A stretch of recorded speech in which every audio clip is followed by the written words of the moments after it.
She showed up to destroy the date. She didn't expect him to make her feel human again. Emily Carter walked into that coffee shop with one goal: make him leave. Worn-out sneakers, no makeup, dead eyes. She had rehearsed every way to be unlovable. What she hadn't prepared for was a man who didn't flinch, who just looked at her. Not through her. At her. Like she was still worth seeing. She didn't know his real name yet. Didn't know about the empire, the penthouse, the billions. All she knew was that for the first time in a year, someone made her forget, just for a moment, that her life had burned to the ground. Drop a comment with your city. Let's see how far this story travels. The alarm went off at 4:47 in the morning, 13 minutes before it was supposed to, because that was the kind of thing that happened to Emily Carter now. Small, stupid failures, relentless, patient, like they were taking turns. She lay there in the dark for a moment, staring at the water stain on the ceiling of her studio apartment, the one shaped vaguely like the state of Florida that she'd been meaning to report to the super since November.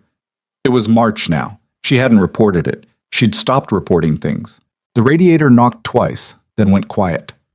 Outside, a garbage truck groaned its way down West 83rd Street, and somewhere above her, whoever lived in 4C was already awake, pacing. They were always pacing.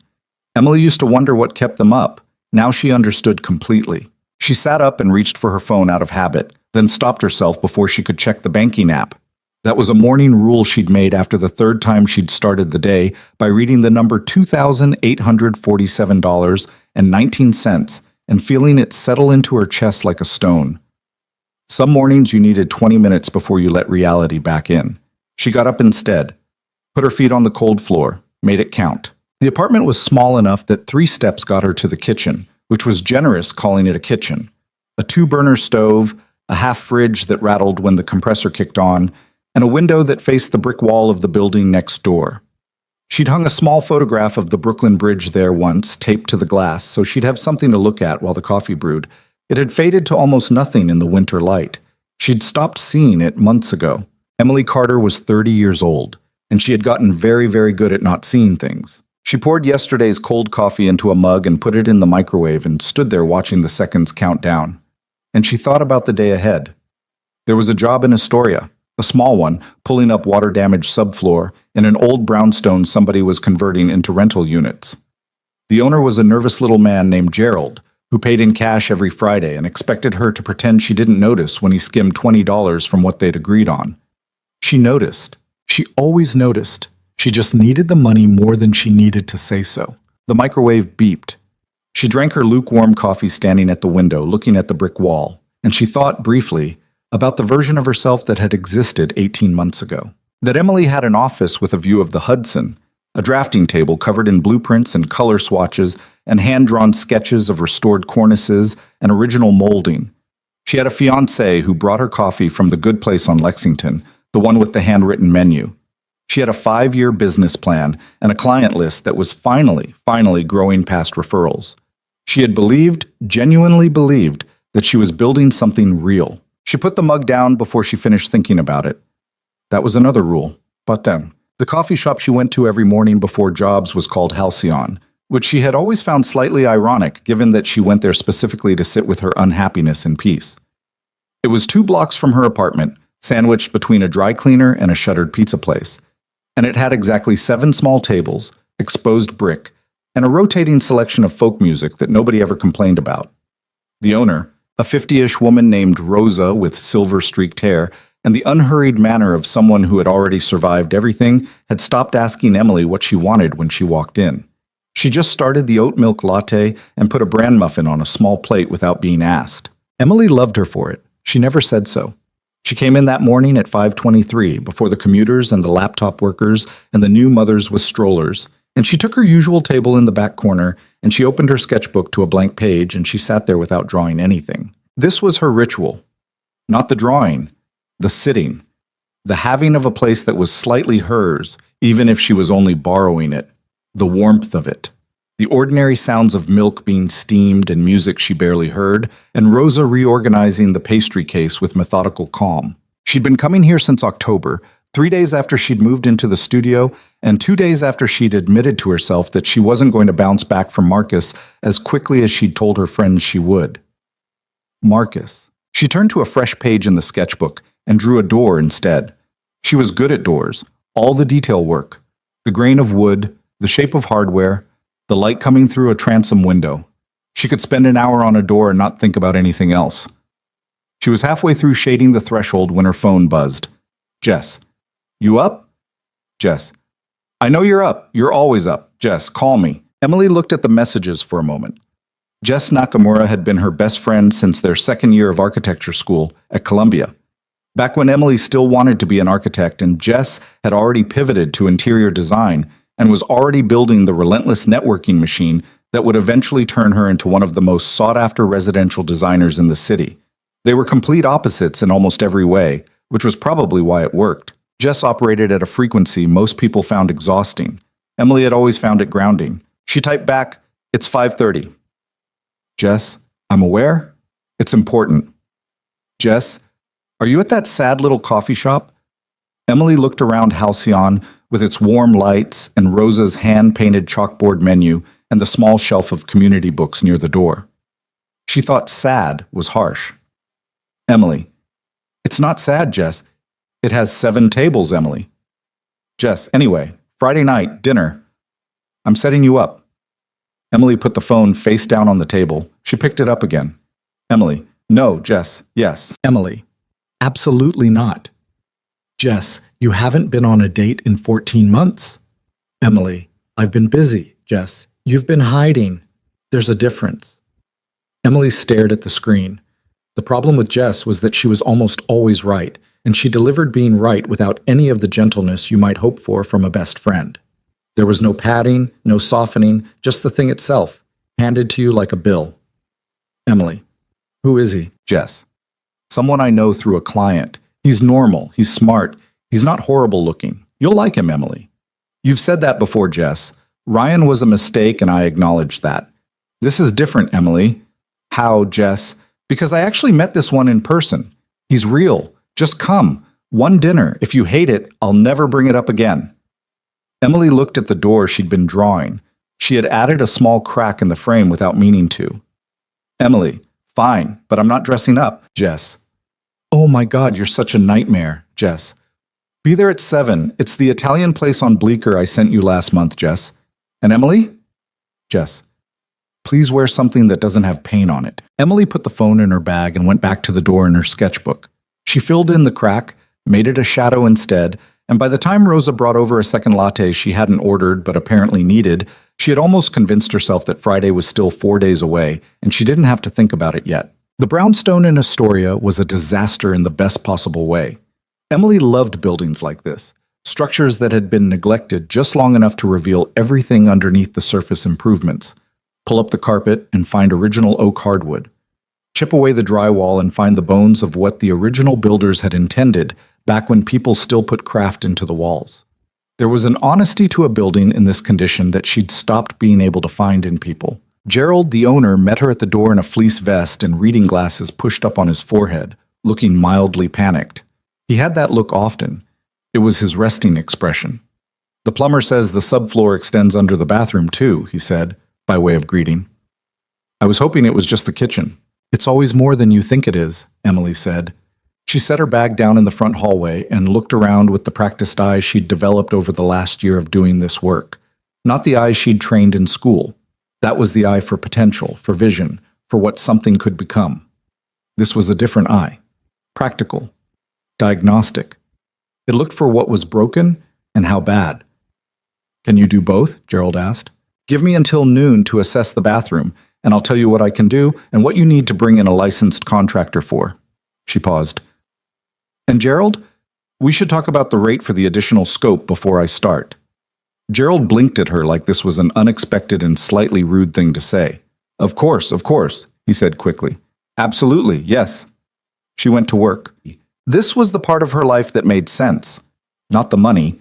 The money was tight enough that she had to plan grocery trips around what was on sale, and not the prestige because there wasn't any. But the work itself, the physical problem-solving of it, the way a building told you what it needed if you paid attention, this she understood. She had fallen into renovation work sideways, out of necessity, after the company folded. She'd always had the technical knowledge from school and from the years she'd spent in the field before starting her own practice, but she'd never done the physical labor directly. Now she did.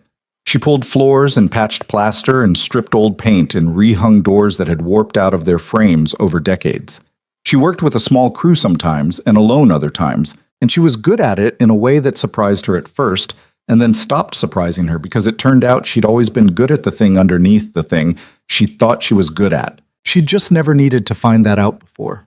By noon, she'd pulled up 6 feet of water-damaged subfloor in the kitchen and confirmed the bathroom was in worse shape than Gerald had hoped. She explained what needed a licensed contractor and what she could handle, and she quoted him a fair rate for the rest, and she was direct about the timeline. Gerald agreed with the enthusiasm of a man who was grateful someone was making his decisions for him. She drove home in her van, a 2009 Ford Transit with a cracked passenger mirror and a collection of toll receipts in the cup holder. And she stopped at the grocery store and she bought what was on sale, and she went home and made pasta and sat on her secondhand couch. And she did not watch television because television required choosing something, and most evenings choosing felt like too much. She opened her laptop instead and spent an hour reviewing the project that had been occupying the back of her mind for months, the Hollander Building. It was a 6-story mixed-use structure in Brooklyn Heights, built in 1923, currently owned by a small property management company that was doing the bare minimum to keep it habitable. Emily had walked past it 100 times. She'd gone inside once, on the pretense of inquiring about a commercial rental on the ground floor, just to see the lobby.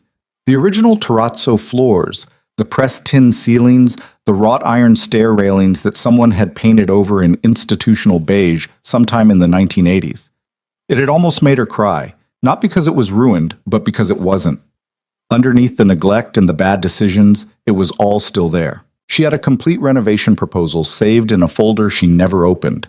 She'd built it over 4 months, in the hours before sunrise at Halcyon and in the evenings when she couldn't sleep, because it was the closest she could get to doing the work she actually wanted to be doing without the resources or the connections to make it real. She looked at it for a while and then she closed the laptop and went to bed. She lay awake for 45 minutes thinking about Friday. Jess called her on Thursday evening while Emily was recalking her bathroom tub, which was a job she'd been putting off for 2 months and had chosen to tackle specifically because phone calls were harder to deflect when your hands were occupied. "I need you to listen to me," Jess said, without preamble. "I'm busy." "You're caulking something." "How do you know that?" "Because you only answer the phone when you're doing a task that requires both hands, and you're too polite to say you can't talk." "What is it?" Emily looked at the tube of caulk in her hand. "I hate you." "You love me." "Listen, he might be a little quiet at first. He's not a flashy person. Don't let that put you off." "Why are you telling me this now? You said he was normal." "He's normal. He's just composed. Like, he has this very steady thing about him. Some people read that as cold, but it's not cold. It's just..." "Jess." "He lost his wife a few years ago," Jess said. The sentence came out more careful than Jess's sentences usually did. "He's been raising his daughter alone. He's not. He's been through something real. I want you to keep that in mind." Emily set the caulk down on the edge of the tub. "A widower." "Yes, with a kid, 6 years old, Lily. She's apparently wonderful. I haven't met her, but..." "Jess, why didn't you tell me this when you first asked me?" "Because I knew you'd say no."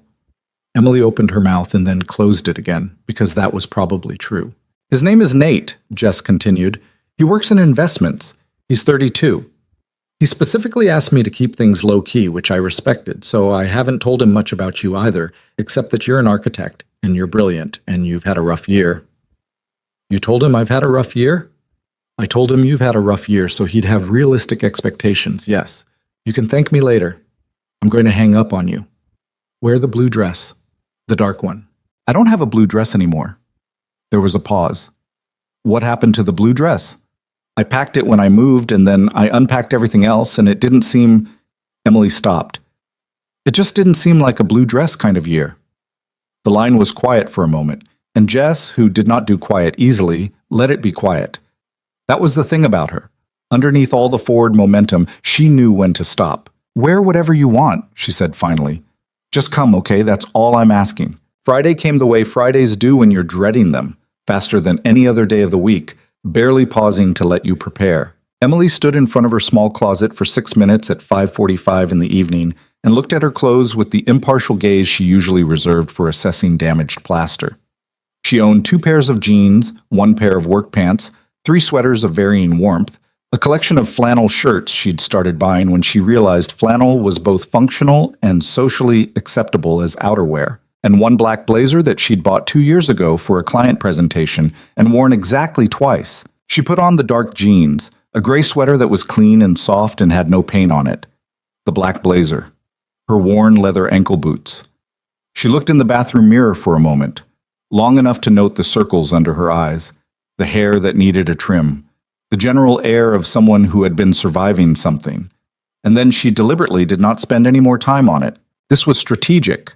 She understood that. She was going to this dinner, she was going to fulfill the obligation to Jess, and she was going to make it as short and painless as possible. Not by being rude, she didn't want to be rude to a man who had apparently suffered real loss, but by being exactly herself. Tired, unpolished, emotionally unavailable in a way she couldn't disguise even if she wanted to. She was doing him a favor, she told herself. What kind of man in his right mind would look at her right now and think there's someone worth pursuing? She took the subway to Bleecker instead of a cab, because the cab would have cost $12 she didn't particularly want to spend, and she stood in the crowded car gripping the overhead bar and watching the dark tunnel through the smudged window, and she thought about what she'd say to get out of this gracefully. She could claim an early job tomorrow. She could be generically pleasant and uninteresting. She could answer every question with the polite minimum. She was good at the minimum lately. She had been practicing. The restaurant was called Mirandi, warm and candlelit and full of the specific low murmur of a Friday evening in the West Village. Emily arrived 3 minutes late, which was intentional. She stood in the doorway for a moment, scanning the room, and found herself looking at a man sitting alone near the window. He wasn't what she'd expected. She'd expected someone polished, someone who looked like what Jess's clients looked like, curated, expensive in a quiet way, practiced at making a good impression. She'd expected effort. Instead, she saw a man in a dark navy sweater and simple trousers, no tie, sitting with both hands wrapped around a water glass, as if he'd arrived early and used the time to get still rather than to perform. He had dark hair going slightly gray at the temples. He was broad-shouldered in a way that wasn't aggressive, just present. He was looking out the window at the street with an expression that wasn't impatient, just private, like he was thinking about something that had nothing to do with the restaurant. On his right wrist, she noticed, he was wearing what looked like a child's bracelet. Small plastic beads, pastel colors, the kind a 6-year-old might make on a rainy afternoon and present with complete sincerity. He hadn't taken it off for a date. That was the first thing she registered about him. Not the gray at his temples, not the way he looked, not whether he was attractive or not. The bracelet. She walked to the table. He looked up when she reached him, and he stood, not with the theatrical courtesy of a man performing manners, but the automatic standing of someone who had been taught to be decent and done it for long enough that it was reflex. He was taller than she'd realized from across the room. "Emily?" he said. "That's me." She sat down before he could hold her chair, partly because she wasn't sure she wanted that yet, and partly because she was already a little off balance and physical gestures of that kind had a way of making her feel things she wasn't prepared to feel. He sat back down, and there was a moment, about 4 seconds, where neither of them said anything, and where some people would have rushed to fill it, and some people would have been uncomfortable, and he was neither. He just let it be 4 seconds. "Jess says you work in investments," Emily said, because she needed to start somewhere. "I do." A brief pause. "She says you restore buildings." "Renovation work mostly, smaller projects right now." She left it at that. He nodded. The waiter came and asked about drinks, and Emily ordered sparkling water, and he did the same, which surprised her slightly, and the waiter left and they were back in the quiet. "She also told me," he said, "that you've had a rough year. I hope that wasn't a violation of trust." She seemed to think it was useful information. Emily looked at him directly for the first time. He had gray eyes. Not a poetic gray, just actual gray, like concrete on a cloudy day. And he was looking at her with an expression that was honest in a way she didn't know how to categorize immediately. Not sympathy, not that tilted head soft-eyed thing people did when they felt sorry for you. More like recognition. "She told me you lost your wife," Emily said. Not to be blunt, but because it seemed like they were doing this, being direct, skipping some of the usual scaffolding. Something crossed his face. Not pain exactly, or not new pain, more like the adjustment a person makes when a familiar weight shifts. 3 years ago, he said. Her name was Caroline. I'm sorry. Thank you. The words were simple and he meant them simply. Emily picked up the menu. What's good here? Do you know this place? I've been once. The pasta was good, straightforward. They don't overcomplicate things. He glanced at his own menu. I appreciate that in a restaurant. Me too, she said, and meant it. The thing about the dinner was that it didn't go the way she'd planned. She had gone in intending to be pleasant and minimal, to fulfill the obligation, to give Jess enough to report back that it hadn't been a disaster while making it clear, gently, without cruelty, that this was a one-time thing. But Nate, he said, though something in the way he said it suggested it wasn't the whole name, just the version he offered to people at first, was not easy to be minimal with. Not because he demanded more. He didn't demand anything. It was more that he was so genuinely himself, without any apparent interest in performing or impressing, that Emily's carefully maintained distance kept slipping when she wasn't paying attention. At one point, she'd started explaining the Hollander building. Not meaning to, she'd been answering a question about what kind of work she most wanted to do, and it had come out before she'd thought about whether to share it. And she'd talked for almost 8 minutes straight about the terrazzo floors and the pressed tin ceiling and the wrought iron railings painted over in institutional beige. And when she finally caught herself and stopped, she expected the polite nod and the redirect that most people gave when someone had gone on longer than the conversational contract allowed. Instead, he said, "Tell me about the railings. What year do you think the beige paint happened?" She looked at him. 1982 or 3, based on the color palette and the coverage pattern. Someone did the whole lobby in one weekend. You can tell by the drips. How do you remove it without damaging the underlying metal? Chemical stripping first, then hand tools for the detailed work. It's slow. You can't rush it, or you lose the surface finish underneath. But it's still there, he said. The original finish. That's the thing about buildings, Emily said. People do a lot of damage, but they rarely actually destroy what's underneath. It's still there. It's just covered. He looked at her with that concrete-colored gaze and didn't say anything for a moment, and Emily had the odd sensation that they had not been talking about buildings for at least part of that exchange. She picked up her water glass and looked away. What about you? She said. What's the work you actually want to do, as opposed to the work you do? He was quiet for a moment, not avoiding the question but considering it seriously, which she'd already noticed was his way. There are communities in this city that have been not abandoned, exactly, overlooked. Spaces that used to matter to people that have been let go. I've thought for a long time about what it would mean to invest in those, not just financially. He turned the water glass in his hands. Buildings tell you what a community used to value. Sometimes they're the only thing left that does. Emily looked at him. That's exactly what I think, she said, before she could consider whether to say it. He smiled for the first time since she'd arrived. It was a small smile, not performing anything, and it changed his face in a way she hadn't anticipated. Made him look younger, and underneath the composure, not as armored as she'd assumed. She looked down at her pasta and reminded herself why she'd come tonight and what she'd planned to do about it.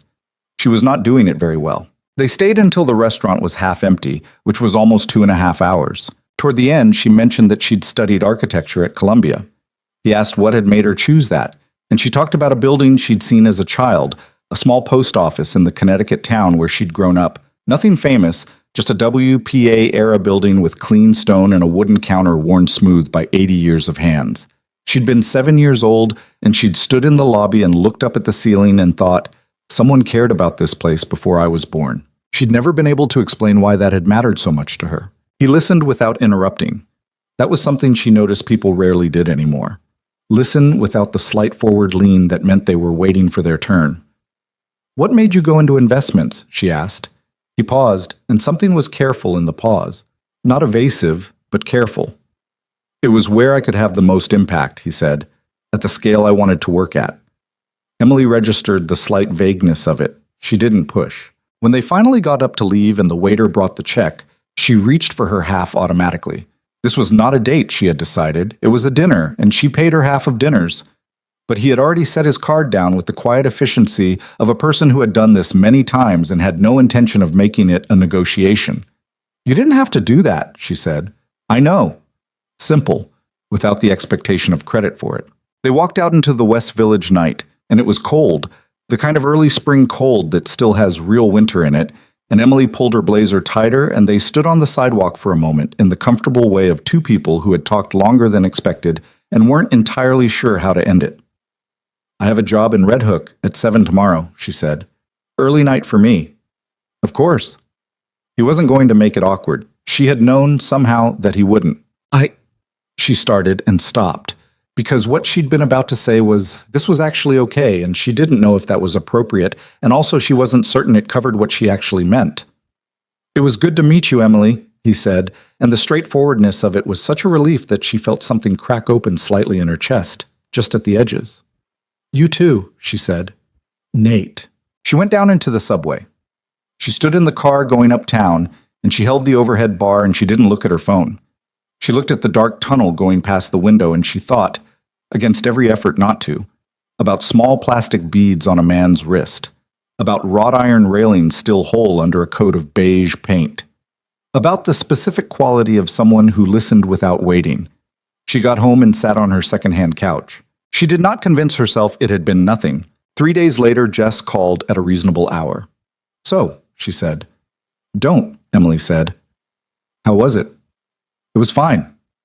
"Fine like terrible, or fine like fine, Jess. We had dinner. It was a nice dinner." "He texted me," Jess said, without any pretense of building to it. "He asked if you'd be open to getting coffee sometime. He wanted to ask through me because he didn't want to put you on the spot if you weren't interested." Emily set down her sketchbook. She'd been at Halcyon, which had been a tactical error because there was nowhere to walk away to. "He asked through you," she said. "He said, and I'm quoting here, that he didn't want to presume, that it was a nice evening and he understood if it wasn't what you were looking for, but that he thought he'd like to see you again." Emily stared at the blank page in her sketchbook. "He said presume?" she said. "I told you he was composed." "That's not composed, that's—" She stopped, because the word she'd been about to use was considerate, and she wasn't prepared to say that out loud. "Emily." "What?" "You liked him."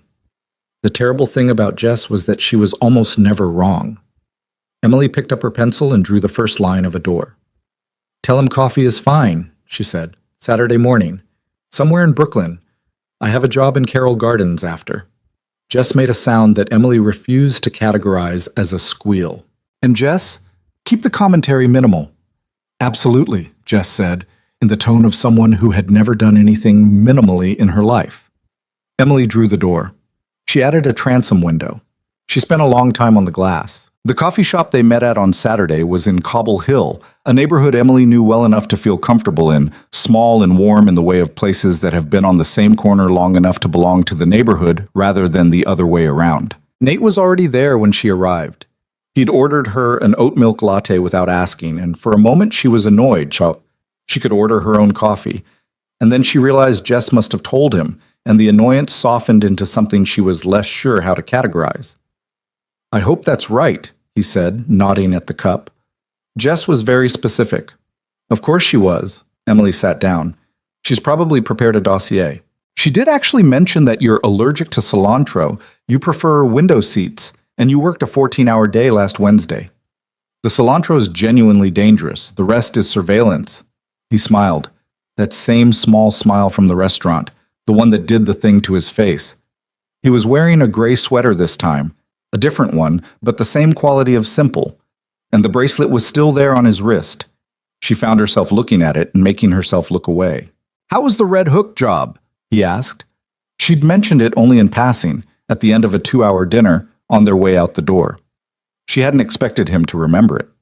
"Complicated," she said. "The subfloor damage extended further than the owner estimated. Also, the original builder in 1987 made some creative decisions about load-bearing walls that I needed to flag." "That sounds like a problem." "It's manageable. I like complicated. Straightforward jobs don't give you much to work with." He turned his coffee cup in his hands. She was starting to recognize this as something he did when he was thinking. "What's the most complicated job you've worked on?" And she was off again before she could stop herself, talking about the Carroll Gardens apartment she'd worked on 6 months earlier, the one where they'd opened a wall expecting pipes and found the original 1890s wallpaper underneath. Pressed flower pattern in faded ochre and blue, perfectly preserved under a century of plaster. She'd spent 4 hours just documenting it before she touched anything.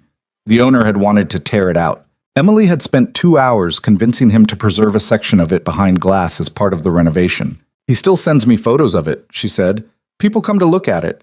Just this small panel of wallpaper in a residential hallway in Carroll Gardens.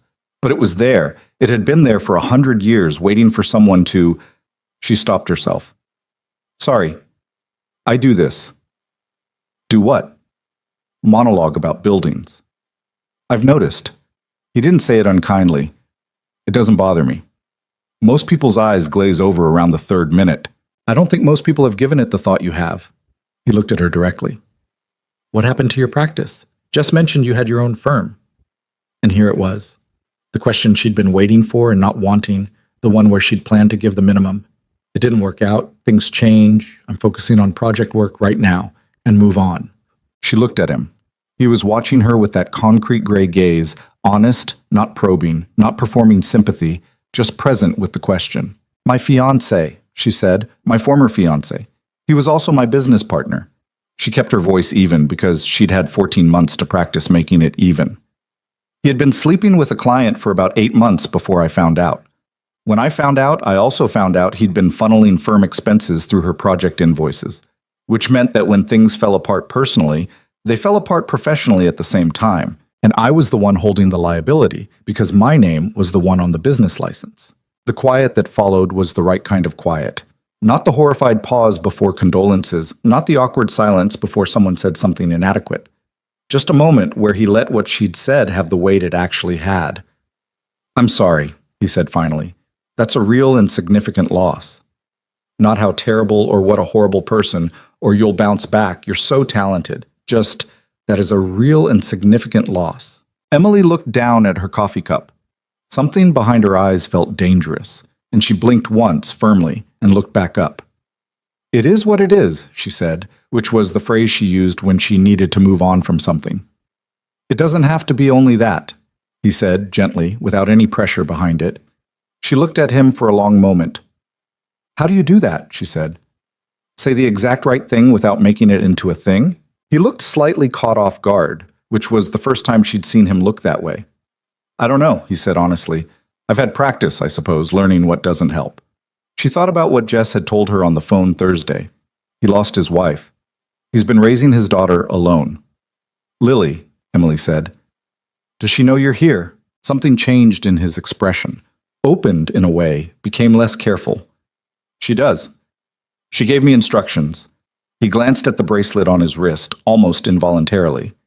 She said I was supposed to be funny because funny people have more friends. Emily laughed, an actual laugh, surprised out of her before she could make it appropriate, the kind that you didn't mean to let out. She covered her mouth with one hand and he looked at her with an expression that was so unexpectedly soft that she had to look away again. How did you do? She asked, when she could. Debatable, he said, and the corner of his mouth moved. They stayed for another hour, sat. Emily walked to her job in Carroll Gardens afterward through the cold March air, her coat buttoned to her throat and her hands in her pockets, and she thought about the conversation with the same careful attention she gave to a building she was trying to understand, cataloging what she'd found, assessing the structure underneath. He was not what she'd planned for. He was not the man she'd braced herself against. He was, and she turned this thought over slowly, the way you turned over a piece of reclaimed wood to look at the grain. He was real in a way that was harder to dismiss than she'd expected. Not perfect.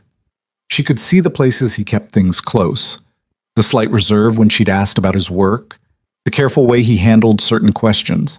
He was not an open book, but what he offered honestly, without ornamentation or strategy. She'd known people her whole life who offered more and meant less.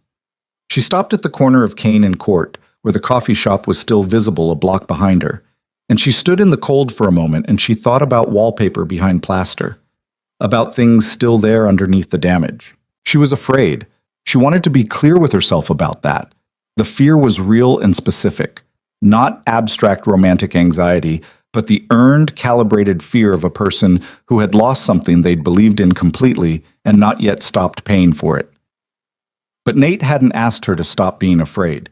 He'd just shown up for coffee and remembered she was allergic to cilantro and told her that her losses were real and let his daughter's bracelet stay on his wrist in public. She turned her collar up and walked toward Carroll Gardens, and she thought that maybe, carefully, without commitment, without any guarantees, she would see what came next. Just the next thing. Nothing more than that. Not yet. The Carroll Gardens job ran long, the way complicated jobs always did when you were honest about them.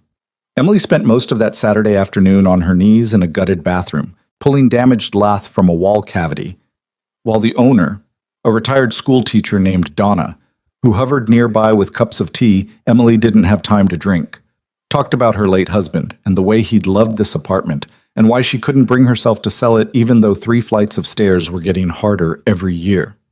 Emily listened while she worked, which was something she'd gotten good at. People talked when you were in their homes doing physical labor. Something about the act of taking a place apart made them want to explain why it mattered. She drove home with plaster dust in her hair and a detailed list of what the Donna job would need next week. And she sat in the van outside her building for a few minutes before going in, engine off, listening to the street settle into its Saturday evening sounds.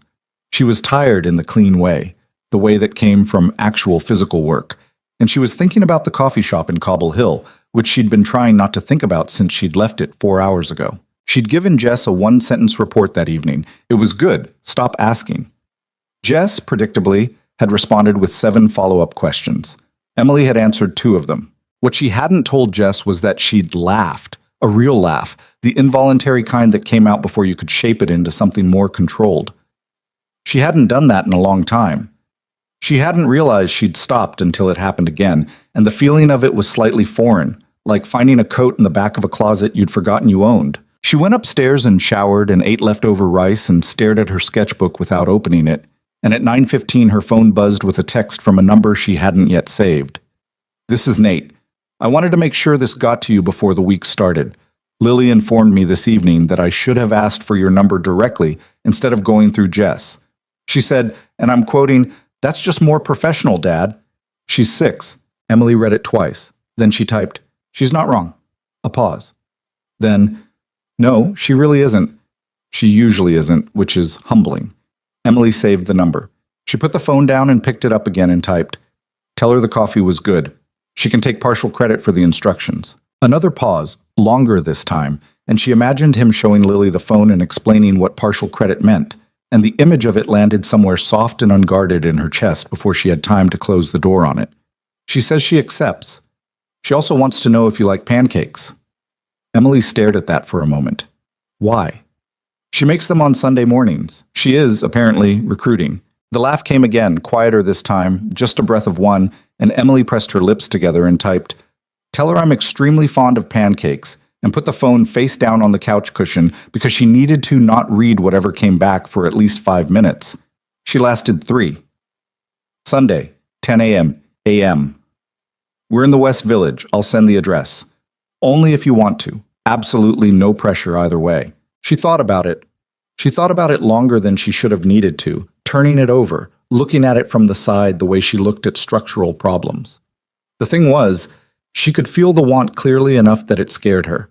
She'd trained herself over the past 14 months to distrust wanting things. Wanting things led to trusting things, and she'd watched her own trust get used as a tool against her with the patience and precision of someone who had been planning it for months. But there was a 6-year-old who made pancakes and had opinions about professional conduct, and there was a man who wore her bracelet on his wrist to dinner with a stranger. And Emily was tired. Not just the clean physical tired from today, but the deeper kind. The kind that came from keeping everything at a careful distance for so long that the distance had started to feel like the whole landscape. "Sunday at 10 works," she typed. "I'll bring the orange juice. It's the least I can do since she's cooking."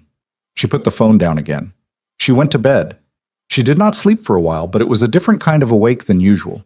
Less like lying underweight, more like sitting with something uncertain, but not yet bad. She'd take it.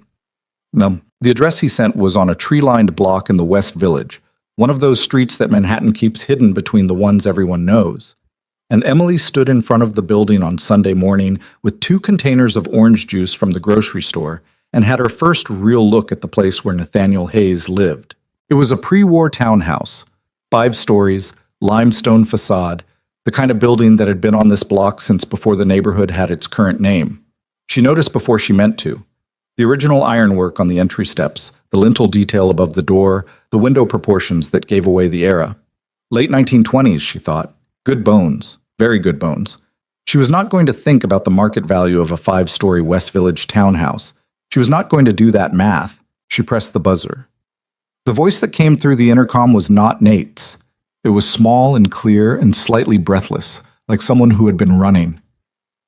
"Is it the orange juice lady?" Emily blinked. "Yes?" "Dad. She's here, and she brought it."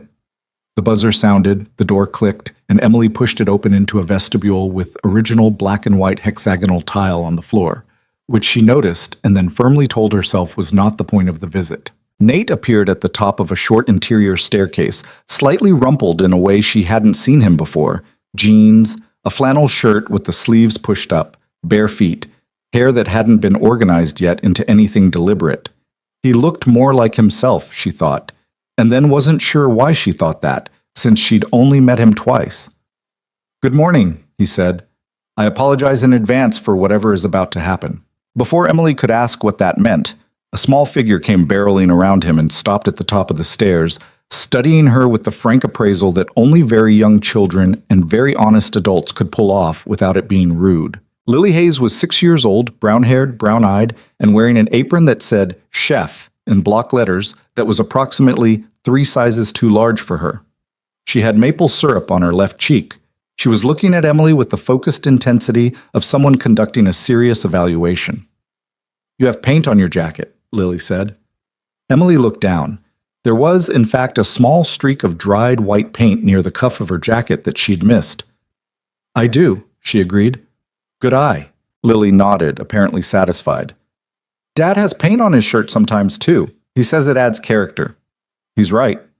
"Come see the pancakes," Lily said, and turned and disappeared back into the apartment with the confidence of someone who had issued an invitation and fully expected it to be accepted. Emily looked at Nate. He had an expression on his face that she couldn't quite name, something between apologetic and something else, something more open. "She's been up since 6:30 preparing," he said. "I can tell," Emily said, and went up the stairs. The kitchen was at the back of the apartment, and the apartment itself was... She processed it in parts, the way you had to, because the whole thing at once was a lot. High ceilings with original molding, built-in bookshelves on both sides of the living room fireplace, full to the edges. A Persian rug on wide plank floors that had been refinished but not replaced. The furniture was good, well made, lived in, not staged. A child's drawing was taped to the refrigerator with 4 magnets. A pair of small sneakers were next to the kitchen door, one upright, one on its side. It was a home, an actual one, not a showroom. She'd been in enough apartments in the city to know the difference. The kitchen was warm and smelled like butter and batter, and the first good thing of the morning, and Lily was standing on a step stool at the counter, tending a griddle with the gravity of someone performing open-heart surgery. The technique needed work. She was flipping too early and pressing down with the spatula, which Emily knew from experience would make them dense. But the commitment was immaculate. "How do you like yours?" Lily asked, without looking up from the griddle. "I'm flexible," Emily said. Lily looked up briefly. "Are you allergic to anything? Jess's friend Janet is allergic to eggs, but she still comes to breakfast and just eats the fruit, and I think that must be really sad." "I'm not allergic to eggs. I'm allergic to cilantro, but that doesn't usually come up in pancakes." "It doesn't," Lily confirmed. "I asked Dad about that. He looked it up." Emily set the orange juice containers on the counter and looked at Nate, who was pouring coffee with the focused expression of a man pretending he hadn't looked up cilantro in pancakes. "Thorough," Emily said to him. "She asked," he said simply. They ate at the kitchen table, which was round and slightly too small for comfortable adult conversation, but the exact right size for a 6-year-old to dominate, which Lily did with the natural authority of someone who had grown up as the center of her father's world. The pancakes were slightly dense, but genuinely good. And Emily told Lily so directly, without the exaggerated enthusiasm adults sometimes offered children. And Lily received the honest assessment with a pleased nod that suggested she had expected nothing less. Emily fixes buildings, Lily told her pancakes, then looked up at Emily. Dad told me. I do. Do you fix them when they're broken or before they're broken? Usually after, Emily said. When they've been broken for a while, actually. I like the ones that have been left alone too long. They have more to show you. Lily considered this with the serious face she seemed to bring to most information. Like the Velveteen Rabbit, she said. Emily paused. Yes, actually. Like that. Nate across the table was looking at his coffee. Emily had the sense he was being careful about his expression. Lily loves that book, he said to the coffee. Dad cried the last time he read it, Lily said matter-of-factly. I did not cry. Dad. Lily looked at him with enormous patience. I was right there. My eyes were tired. Dad. Okay, he said. I may have felt the themes deeply. Emily laughed, and it was easier this time than the last. And even easier than that felt like something she probably needed to pay attention to. The morning opened up like that, unhurried, unplanned. After breakfast, Lily wanted to show Emily her room, which was decorated with a chaotic mix of drawings pinned to every available surface, a bookshelf organized by color rather than author, and a collection of small plastic animals arranged on the windowsill in what Lily explained was family groups, but I decide the families, not what kind of animal they are. The giraffe is in the same family as the small blue hippo, Lily explained, pointing, because they both like the window side. Makes sense to me, Emily said. Lily looked at her with a measuring expression. You're easy to explain things to, she said. Some grown-ups make a face like they're just waiting for you to stop. Emily sat down on the edge of Lily's bed, having been gestured to by Lily with the authority of a host, and she thought about that. I know that face, she said. I've gotten it a lot. That's rude, Lily said. Yeah, Emily agreed.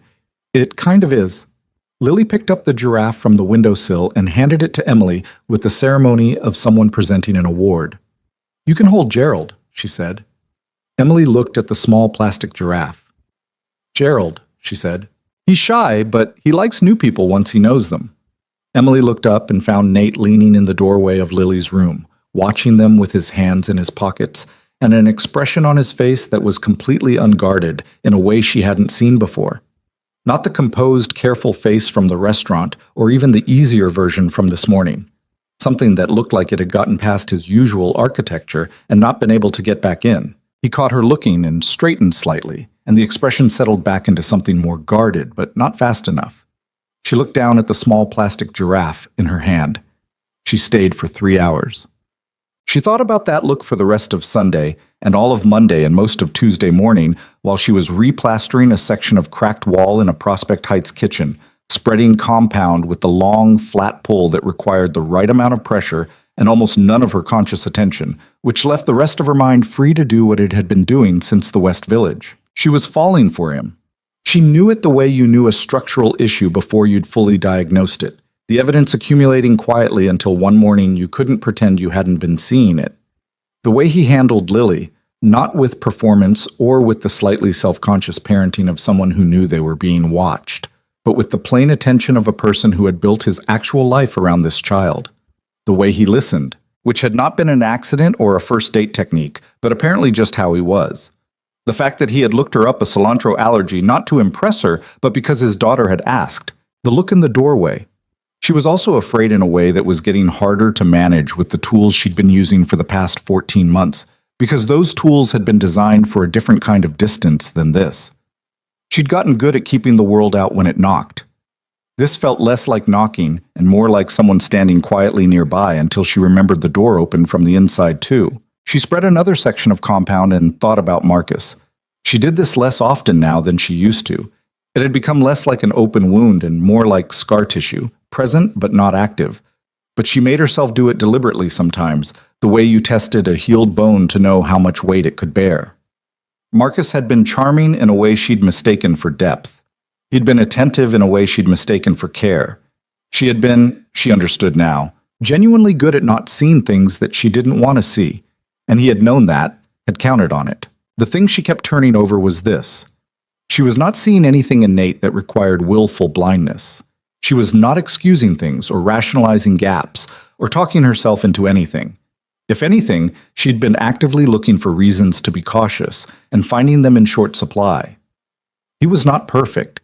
He had the reserve, the careful vagueness about his work, the places he kept close, but these did not feel like the managed concealment of someone running a con. They felt like the closed rooms of a person who'd been hurt and hadn't yet decided whether to show you the whole house. She understood that. She was living in mostly closed rooms herself.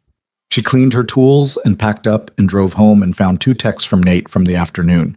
One asking if she knew anything about the Baxter building in Red Hook, which a colleague had mentioned to him, and one a few minutes later that just said, "Never mind, I found the reference. Completely understand the appeal now."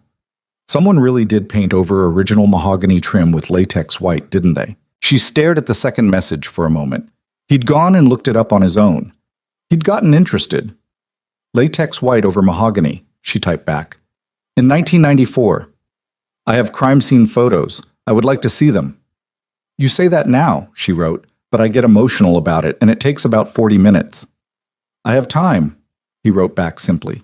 She sat with her phone in her hand in her van outside her building, and she thought that this was how it happened, wasn't it?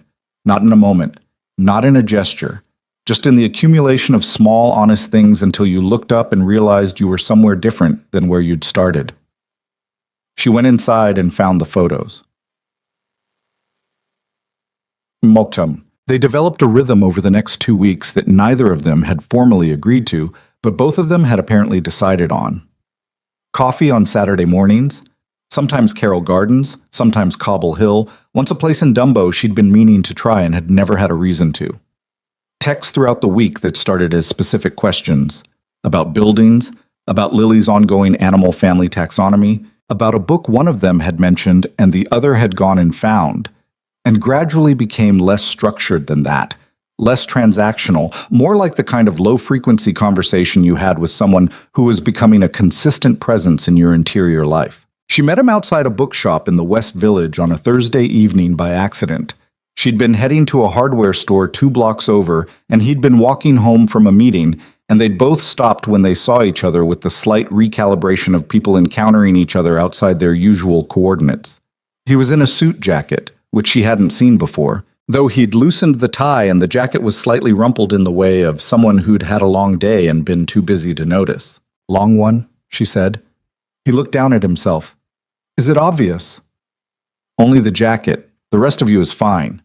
He looked at her with brief, unguarded pleasure at that, and then gestured at the bookshop. "Were you going in?" "Hardware store," she said. "You?" "I was." He paused. "Do you want to come in instead?" "I was looking for something for Lily. She's decided she wants to learn about bridges." Emily stared at him. "Bridges? Specifically, how they don't fall down. She's been worried about it since we walked across the Brooklyn Bridge last weekend." "How old is she again?" 6.5, he said. She just started saying the half like it matters. "It matters," Emily said firmly. 6.5 is meaningfully different from 6.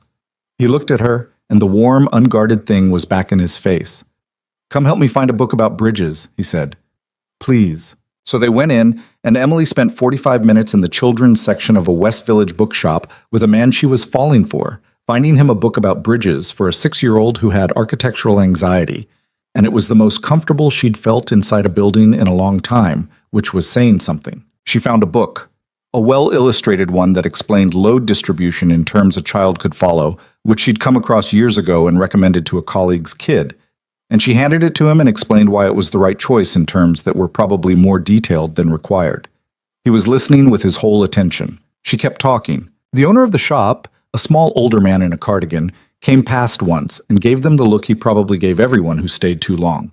They ignored him. "Does she have favorites yet?" Emily asked. "Bridges, I mean." "The Brooklyn Bridge," he said. "Obviously, but she's been drawing the others. She said the Williamsburg Bridge is scrappier, like it's trying harder." Emily stopped. "She said that?" "Last Tuesday." That's actually exactly right," Emily said. "The Williamsburg is scrappier. It's a utilitarian design. It doesn't have the Brooklyn showmanship. But there's something honest about it that she caught herself. Sorry. Don't apologize, he said, in the tone he used for things he meant simply. They paid for the book. He paid. She didn't fight it this time. And they stood outside on the sidewalk in the evening cold, and there was a moment that was different from previous moments, weighted in a way that hadn't been there before. He was close enough that she could see the slight tiredness around his eyes from the long day, and the bracelet at his wrist where his sleeve had pushed back. And he was looking at her with something careful and also something past careful. I should get home, he said. Lily's with my neighbor until 7. Of course, Emily said. He didn't move immediately. Emily, she looked at him. I want to tell you. He stopped, started again. I'm not sure how to do this correctly. Do what? Say that I'd like this to be something, without making you feel... He paused, and she could see him choosing the words with a care that was entirely characteristic of him. Without making you feel like there's something you owe. She held his gaze. The cold was settling around them, and the street was doing its evening thing, people moving past with groceries and strollers, and the low urgency of getting somewhere, and Emily stood in the middle of it and thought about open doors and wallpaper under plaster and bones of things still intact after everything that had been laid over them. I know I'm not the easiest situation, he continued when she didn't say anything. I come with complications, and I know you've been through something real, and I don't want to be something that makes that harder. You're not making it harder, she said. He was very still, waiting. You're actually making it considerably less awful, she said, which is the most I was hoping for from any of this, when I came to that dinner 4 weeks ago planning to be as unlovable as possible. Something shifted in his face. You were planning to be unlovable? Extensively. I thought you seemed tired, he said, and honest, and like someone who had stopped pretending to be fine when she wasn't. Emily looked at him. That was supposed to repel you. I know, he said. It didn't. She exhaled. Nate. Yes. I need you to know that I'm scared. That's real. I'm not going to perform bravery about it. I know, he said again. I'm not asking you to. A pause. Traffic went past. A cyclist rang a bell at a pedestrian and someone shouted something in response, and the ordinary noise of the city did its ordinary thing and left them in the middle of it. Tell Lily the book is the right one, Emily said. She'll want to look at chapter 4 first. It has the best diagrams. He nodded, and the look on his face was the one from the doorway of Lily's room, the unguarded one, the one that had gotten past his usual architecture. And this time he didn't have a chance to put it away before she'd seen all of it. She went to the hardware store. She didn't remember afterward what she'd gone to buy. On a Saturday in early April, they took Lily to Brooklyn Heights, walking the promenade and then down into the neighborhood where Emily knew the buildings the way she knew most things she cared about. From the ground up, details first, the history of each block as a story rather than a timeline. Lily walked between them, holding her father's hand on one side and occasionally reaching for Emily's on the other in the distracted, confident way of a child who assumed the adults around her would accommodate without being asked. Emily let her hand be taken without making anything of it, and was aware as she did so of Nate noticing and choosing not to comment, which was exactly right. They stopped in front of a brownstone on Remsen Street that Emily had always loved. 1880s, Romanesque revival, original sandstone that had gone the warm amber color of old wood, the arched windows with their carved keystones still intact. That one, Lily said, pointing with her free hand. That's a good one. How do you know? Emily asked. Lily squinted at it with her father's considering expression, which was disconcerting in a 6.5-year-old. It looks like it's been a lot of things, she said. But it stayed. Emily looked at the building. She thought about what Lily had said for a moment. The pure, accidental accuracy of it. You're going to be terrifying when you're grown up, she told Lily. Lily nodded, satisfied. I know, she said, and walked ahead of them on the sidewalk, looking at buildings. Nate came up beside Emily, and they walked together in the space Lily had left between them, and his hand brushed hers once, briefly, without pressure, a question more than a statement. And Emily turned her palm, and he took it, and they walked like that the rest of the way down Remsen Street without saying anything about it at all. It looked like it's been a lot of things, Emily thought, but it stayed. She held on. 3 weeks later, on a Thursday evening that started like all the others, everything broke open. She was at her desk. Not the coffee shop desk, the small table in her studio where she worked on estimates and proposals, under the good lamp she'd bought as a treat to herself when she landed the Carroll Gardens job. When Jess called in the specific pattern of 2 calls within 30 seconds that meant it wasn't optional. Okay, don't, Jess started. Don't what? Emily said, already sitting up straight. Just before you react. I need you to know I genuinely did not know when I set you up, or I would have. Jess, do you have the internet open? Can you look something up? What? Search Nathaniel Hayes, Jess said, and her voice was doing the thing it did when she was worried. Nathaniel Hayes, CEO. Investment, just a pause. Just look. Emily typed the name into the search bar with the calm of someone who had not yet understood what was coming. She hit enter. The results loaded. She stared at the screen. The first result was a Forbes profile, then a Bloomberg article, then a Wall Street Journal interview, then a photograph. Nathaniel Hayes, her Nate, in a suit she recognized as more expensive than she'd processed at the time, standing in front of a building that she now understood was not just his office, but his building, his name on it, his company's name on it. One of the largest private investment firms in the country, founded when he was 26 years old, and now worth a figure that Emily read twice because the first time she thought she'd misread it. She had not misread it. She sat very still at her small table under her good lamp for a long moment. Emily, Jess said quietly. I know, Emily said. I really didn't. I know, Jess. Her voice was very even. She'd had practice with very even. She closed the laptop.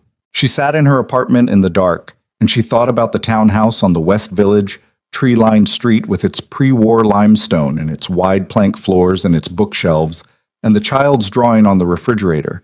And she thought about the careful vagueness when she'd asked about his work. And she thought about the way he'd said investment manager the first time she'd asked, and she'd taken it at face value because there had been nothing in his manner that suggested deception. She'd thought he was keeping closed rooms because he'd been hurt. She hadn't thought about what those rooms contained. The radiator knocked on. She didn't move. After a long time, she picked up her phone and looked at the last text he'd sent her. From that afternoon, a photograph of Lily's latest bridge drawing. The Williamsburg this time, crayon, very detailed for 6.5, with a small figure standing at the center that Lily had labeled Emily in careful letters. She put the phone face down on the table. She sat with it for a very long time, and then she called him. He answered on the second ring. Emily, why didn't you tell me? She said. No preamble, no building to it. Silence. 3 seconds. 4. I was going to, he said. When? Another pause, and she could hear him moving, a door closing, the particular quiet of a person who has stepped away to have a conversation they knew was coming and had been both dreading and knowing they deserved. I don't have a good answer to that, he said. Try anyway. He was quiet for a moment that felt like him deciding how to be honest. When I meet people, women specifically, people who know who I am, it changes things before there's anything real to change. I've watched it happen enough times that I stopped wanting to watch it happen. And then you showed up to that dinner clearly hoping I'd leave in the first 10 minutes, and you talked about buildings with your whole self, and you asked for nothing, and Lily... He stopped. Lily liked you before I did, and she's never wrong. And I kept waiting for the right time, and then the right time started feeling impossible because there was already... He stopped again. There was already something. Emily pressed her fingers to her eyes.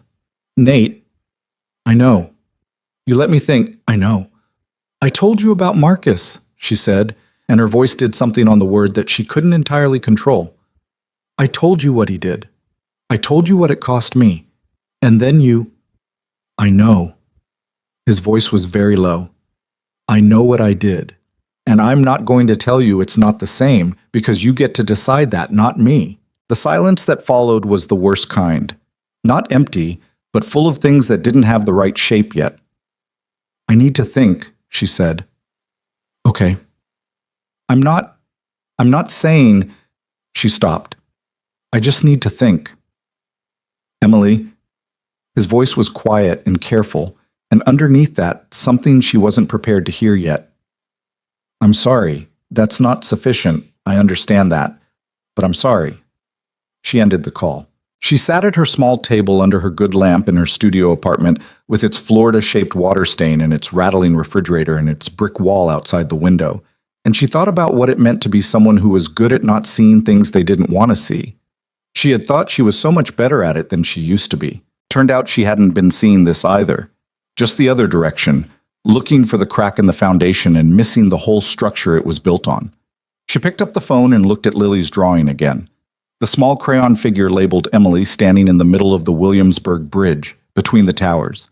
She put the phone down. She went to bed and stared at the ceiling and did not sleep and said nothing to it. She didn't go to Halcyon the next morning. This was the first sign that something in her had shifted past manageable, because Halcyon was where she went when things were bad.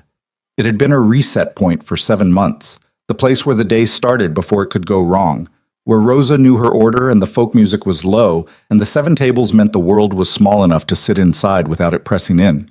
She had gone there the morning after she'd found out about Marcus. She had gone there the morning she'd gotten the certified letter from the liability attorney. She had gone there on the days when the work dried up, and the studio apartment felt like a box she'd locked herself inside. She did not go there on Friday morning. She drove straight to Astoria instead, to a plumbing-adjacent subfloor issue that Gerald had flagged on Thursday and that she'd agreed to look at on Saturday, but now needed to look at on Friday, because she needed to be somewhere that required her body and none of her mind. Gerald was surprised to see her at 7:15. He said so, in the way Gerald said most things, which was with the faint alarm of someone who found all departures from schedule faintly alarming. "I moved some things around," Emily said, and went past him into the brownstone. She worked for 5 hours without stopping except to drink from the water bottle she kept in her bag. She pulled damaged subfloor boards, assessed the joists underneath, made a materials list, patched a section of the subfloor in the bathroom that was reachable without additional demo. The work required just enough attention to make thinking about anything else an active choice rather than a passive drift, and she was grateful for that. Her hands knew what to do. Her body moved through the familiar sequence of assess, plan, execute, and the rest of her got quiet. Gerald brought her a sandwich at noon that she hadn't asked for and ate half of in the van before driving home, which was probably the most nourishment she'd had since Thursday evening, and she registered this without doing anything differently about it. She had 3 texts from Nate, spread across the morning. The first said, "I want to explain properly, if you're willing to hear it. Not to fix it, just so you have the whole picture." The second, 2 hours later, "I'm not going to push. I just wanted you to know the door is open when you're ready."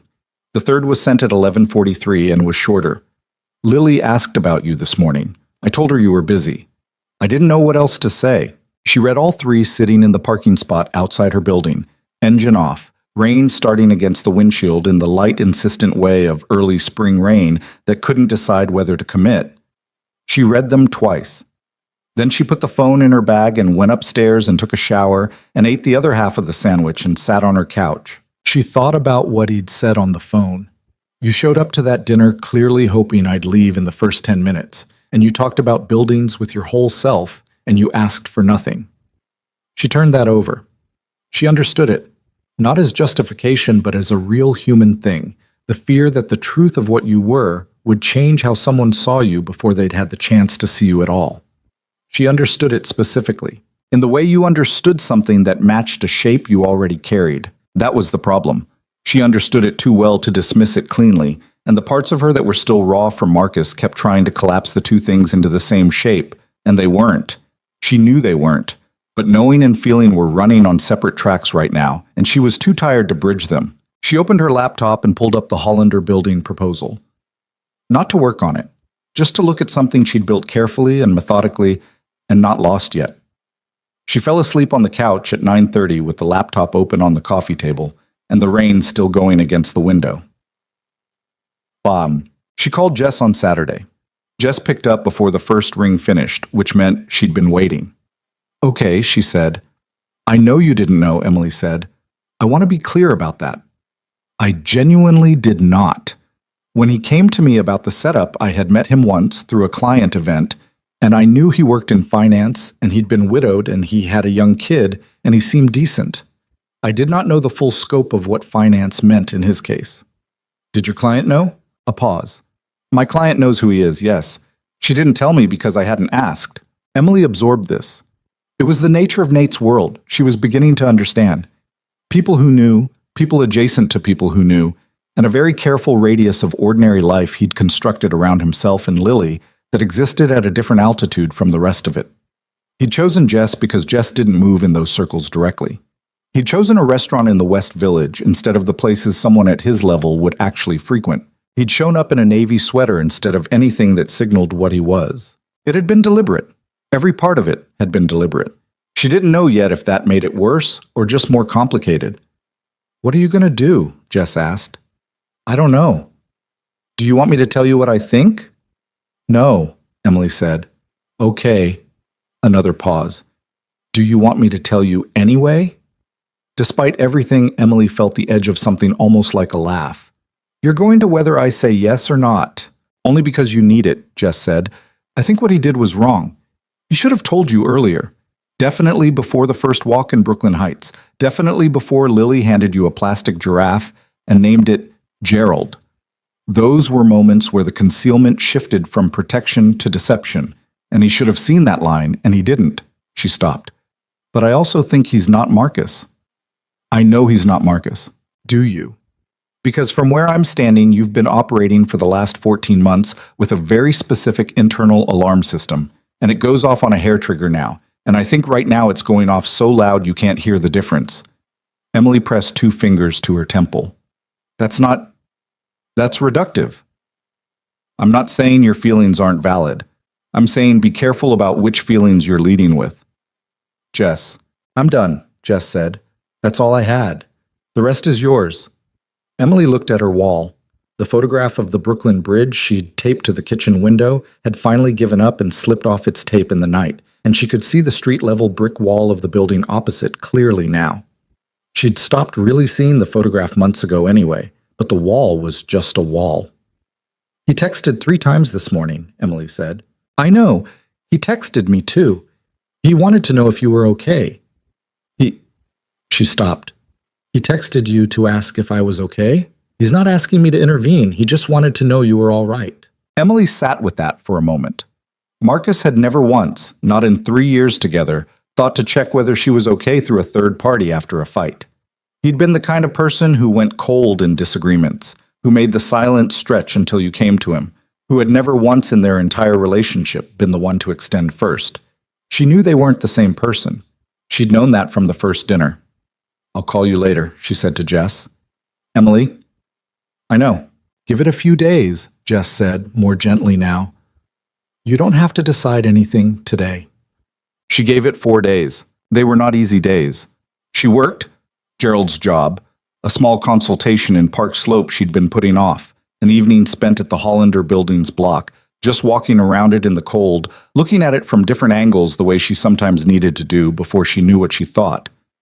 She didn't text Nate, and he didn't push, true to his word, though she found herself checking for messages she hadn't received with the frequency of someone who couldn't decide what they actually wanted the answer to be. On the 4th day, she went to Halcyon. Rosa put the latte down and looked at her with the attentiveness of someone who had been watching Emily Carter come through her door for 7 months and could read the register of her face like a building she knew well.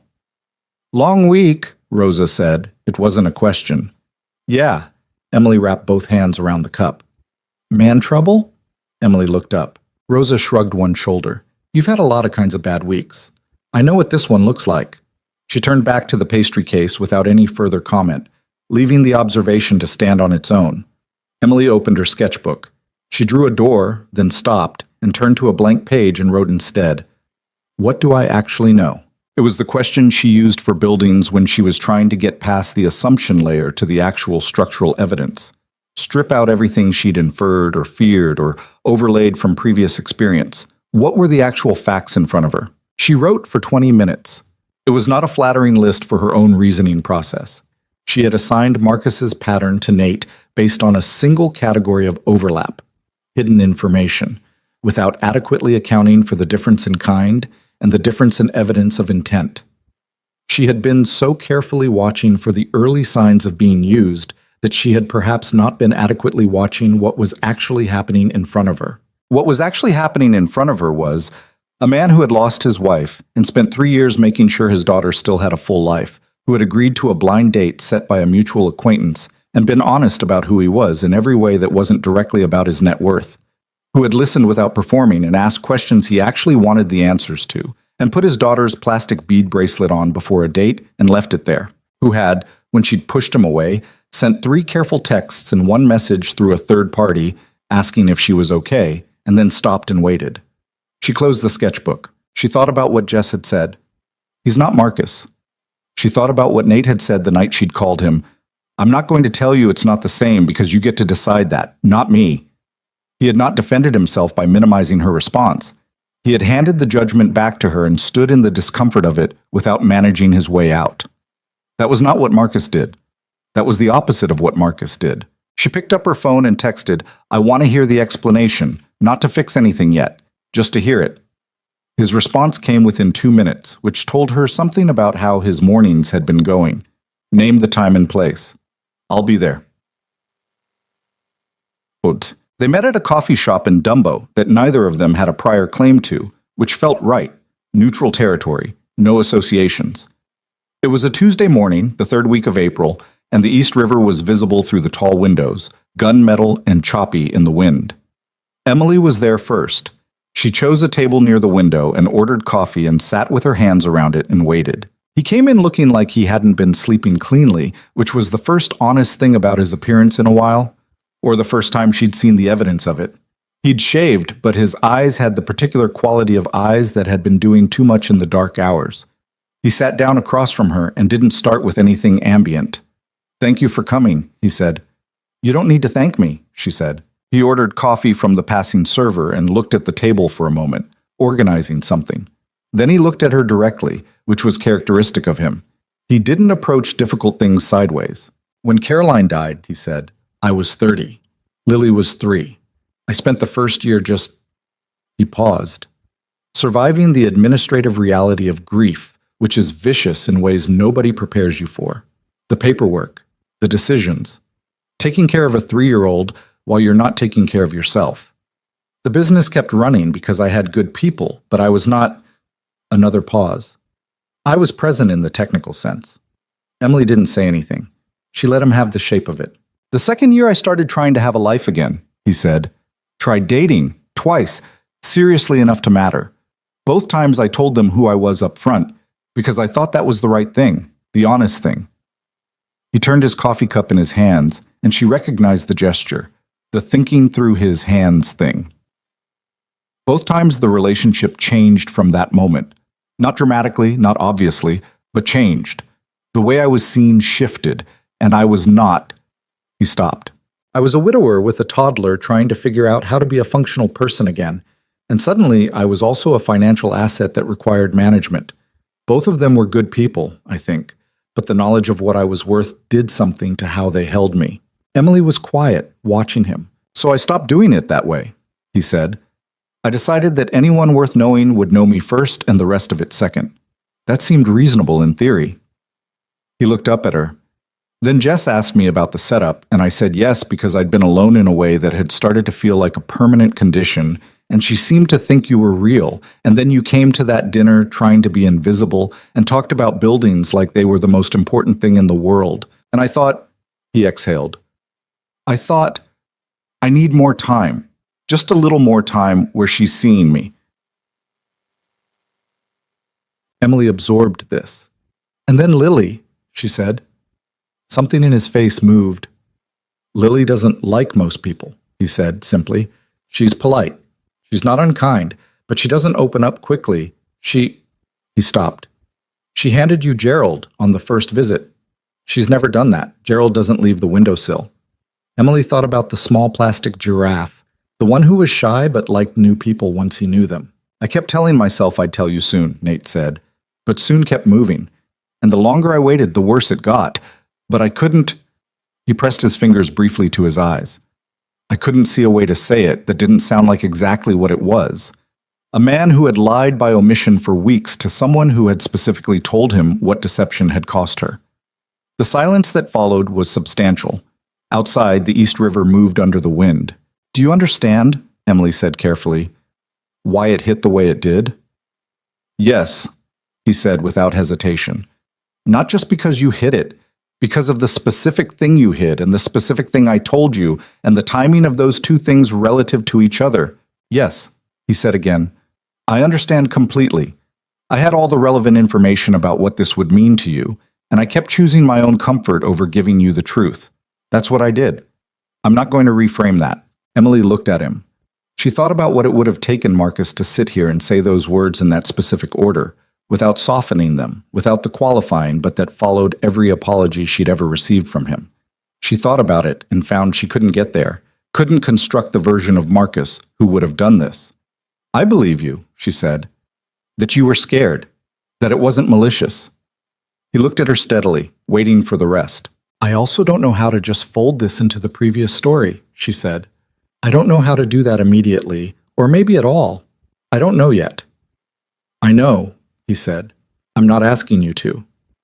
Nate, she leaned forward slightly. What do you want from this conversation? Not what you think I need to hear. What do you actually want? He was quiet for a moment, and she could see him deciding to answer honestly, even though the honest answer was riskier than a measured one. I want you to give me the chance to be who you thought I was, he said, which is, I think, actually who I am. The money is real, but it's not the majority of what I am. Lily is the majority of what I am. The work I actually care about is the work you understood before you knew the scale of it. And He stopped, and for the first time in any conversation she'd had with him, he looked genuinely uncertain, less like a composed person and more like someone who had been braced for a long time and was tired. I haven't felt like a real person to someone in a long time, he said, and you made me feel like a real person. That's what I want back, if it's possible. Emily held his gaze for a long moment. I need time, she said. Okay. Not forever.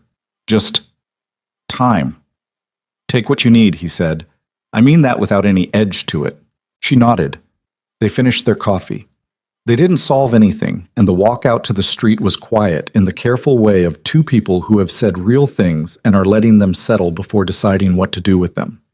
He went north, she went south, and she walked 3 blocks along the waterfront with the wind in her face and the city doing its city thing, and she let herself feel the full, complicated weight of it, the anger that was still there, the understanding that sat alongside it, and underneath both of those, patient and inconvenient, the feeling that she'd identified weeks ago in her van outside her building and not been able to put down since. She wasn't done with him. She didn't know what that meant yet, but she wasn't done. She threw herself into the Brooklyn bookstore job the way she'd thrown herself into every piece of difficult physical work over the past year, which was completely and with a borderline self-punishing consistency that she was at least self-aware enough to recognize, even if she wasn't ready to do anything differently about it. The bookstore was on Atlantic Avenue in Boerum Hill, a long, narrow ground-floor space that had most recently been a travel agency, and before that, for 30 years, an actual functioning used bookstore that had closed when the owner died and left the space to his nephew, who had neither the interest nor the knowledge to continue it, and had eventually decided to restore the space for commercial rental and hired Emily through a recommendation from the Carroll Gardens job. The nephew was a decent man named Patrick, mid-40s, who showed up once a week to check progress and brought good coffee and stayed out of the work, which was exactly what Emily needed from a client. The space had bones, real ones, 12-foot ceilings, original pressed tin that had been concealed under a drop ceiling installed sometime in the 1970s, wide plank floors under industrial carpet, a storefront window that had been partially bricked over and wanted to be reopened. Emily had pulled the drop ceiling herself on the first day and stood there looking up at the tin and felt, for the first time in weeks, the specific satisfaction of revealing something that should never have been covered. She worked 6 days that week, long days that started before Patrick arrived and sometimes ended after dark. Her crew was small, a carpenter named Danny who worked efficiently and without drama, and a day laborer she'd used before named Arturo who was good with the floor, refinishing, and better company than most people she knew. They played a rotating playlist that was mostly Danny's and worked in the comfortable near silence of people with a common task. She didn't think about Nate while she worked. She thought about him on the drive over and on the drive home, and in the evenings in her apartment, and in the middle of the night when she woke up at 3 and couldn't get back down. But during the hours in the bookstore, her mind stayed in the room with her hands. On Wednesday of the second week, Jess stopped by. She appeared in the doorway at noon, in her work clothes, Good coat, clean boots, the careful put-togetherness she carried everywhere, and looked around the space with the appraising eye of someone who dealt in interiors for a living. Her gaze went to the pressed tin ceiling, and her expression shifted from professional to genuine. "Oh," she said. "Right?" Emily said from the top of the ladder where she was cleaning a section of tin with a soft cloth. "How much of it is intact?" "Full run, front to back. Whoever installed that drop ceiling in '73 actually protected it better than if they'd left it exposed." She climbed down. "There's a section near the back that needs patching, but the pattern's documented enough that I can match it."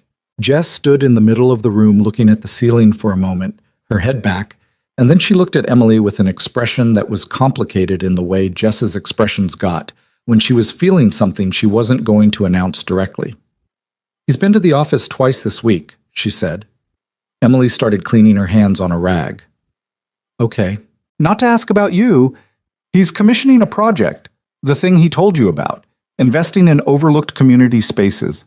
He wants a designer involved from the beginning. He came to me." She paused. "I want you to know that because I don't want anything to feel like manipulation. He didn't mention you when he came in." Emily turned to look at her. "He didn't?" "He said he'd heard my name from a colleague and that he had a project he thought might be a fit for my work." That was it. Jess met her eyes. "He's doing the thing he told you he wanted to do. I thought you should know." Emily set the rag down. She thought about what he'd told her in that Dumbo coffee shop, carefully and without performance. "The work I actually care about is the work you understood before you knew the scale of it." She'd believed him when he said it. She still believed him. "Are you going to take the project?" Emily asked. "I don't know yet. I wanted to tell you first." Jess's voice was even, not pushing. "It's a real project, Emily, not a gesture. He's got a board, a timeline, actual capital committed. Someone with that kind of intention—" She stopped. "I'll leave the rest of that sentence alone." Emily looked at the ceiling. The tin pattern was a repeating Greek keyboarder with a floral center, and somebody in 1922 had put it up there with the intention that it would last, which it had, under 7 decades of suspended ceiling tile and bad lighting and a long series of tenants who never knew it was there. "He came to you professionally," Emily said. "Separate from me." "Yes." Emily picked up the rag again and went back to the ladder. "Take the project," she said. "It's good work. You should do good work when it's in front of you." Jess watched her for a moment. "Emily." "I know, Jess. You don't have to—" "I know." She climbed back up to the ceiling. "I'm not ready yet, that's all. I'm just not quite ready." Jess looked at her for another moment, and then she nodded the way she nodded when she understood, and didn't have anything more useful to add, which was the best thing about her. "The ceiling is extraordinary," Jess said, on her way out. "It really is," Emily agreed. 10 days after the Dumbo coffee shop, on a Saturday morning that was overcast but not raining, Emily was eating toast in her apartment when her phone showed an unfamiliar number. She let it ring. She almost always let unknown numbers ring. Then it rang again immediately, which was the pattern that meant something was actually happening, and she answered. "Emily Carter?" The voice was a woman's. Older, clear, measured. Not unkind, but not soft. "Yes?" "My name is Eleanor Hayes. I'm Nathaniel's mother." A brief pause. "I'm in the city. I'd like to talk to you, if you're willing. Not on his behalf. He doesn't know I'm calling. On my own." Emily stood in her kitchen holding a piece of half-eaten toast and said nothing for a moment. "I know this is unconventional," the woman continued without any apparent discomfort at Emily's silence. "I'm not asking you to come to us. I thought perhaps somewhere you'd feel comfortable. How did you get my number?" "Jess Nakamura. She wasn't sure she should give it to me. I told her I'd spent the last 3 years watching my son disappear into his work and his grief and his very careful management of everything around him, and that the last few months he'd seemed different, lighter." A pause. She gave me the number. Emily put the toast down. She thought about the woman on the other end of this call, the mother of someone she was not done with. She thought about what it took to make this call, the calculation of it, the decision to step into the space between her son and someone he'd hurt. "There's a coffee shop on Atlantic Avenue," Emily said, "near my job site. I can be there in 45 minutes. "I'll find it," Eleanor Hayes said. Eleanor Hayes was 71 years old, well-dressed without being formal about it, silver-haired, and had her son's gray eyes and none of his reserve, or rather she had her own kind of reserve. The reserve of someone who had decided what she thought and chose carefully when to share it, rather than the reserve of someone still deciding. She was already seated when Emily arrived, with tea and an expression that assessed Emily the way Emily assessed buildings, taking the whole of it in before making judgments. "Thank you for coming," she said. "You didn't give me much to go on," Emily said, sitting down. "I don't know what this conversation is." "Neither do I entirely," Eleanor said, with a frankness that was immediately disarming. "I'm not here to argue for my son. I'm not here to explain him better than he explained himself. He's better at explaining himself than most people give him credit for, when he chooses to be." She wrapped both hands around her teacup, which was the gesture of a woman who had learned some version of her son's thinking through the hands habit, or whose son had learned it from her. "I'm here because I want you to understand something that Nathaniel won't tell you himself, because he doesn't think he's entitled to." Emily was quiet. His wife, Caroline, was a good person, Eleanor said. "I want you to understand that before I say the rest of it. She loved him, and she loved Lily. But she had grown up in a family with money, and she understood wealth the way you understand your native language, automatically, without thinking about it, without seeing it as a thing separate from the rest of you." She paused. When Nathaniel's company became what it became, the life around them changed. She wanted a life that matched the full weight of it, the social obligations, the entertaining, the position. Nathaniel understood it as her comfort language. He went along with it because he loved her. Eleanor's voice was level throughout, not dramatic, and it was the levelness of it that made Emily stay with it, stay in it, instead of backpedaling from the intimacy of the information. She hated the press of it, Eleanor said, more than she'd expected to. The scrutiny, the comparisons, the feeling of being a public object attached to a public man. She was proud of him, and she resented what the pride cost her, and those two things were at war in her for the last 2 years of her life, and she stopped for a brief moment. She never quite resolved it. Emily thought she understood where this was going, but she didn't say so. "Nathaniel blamed himself for her unhappiness," Eleanor said. "Not for her death.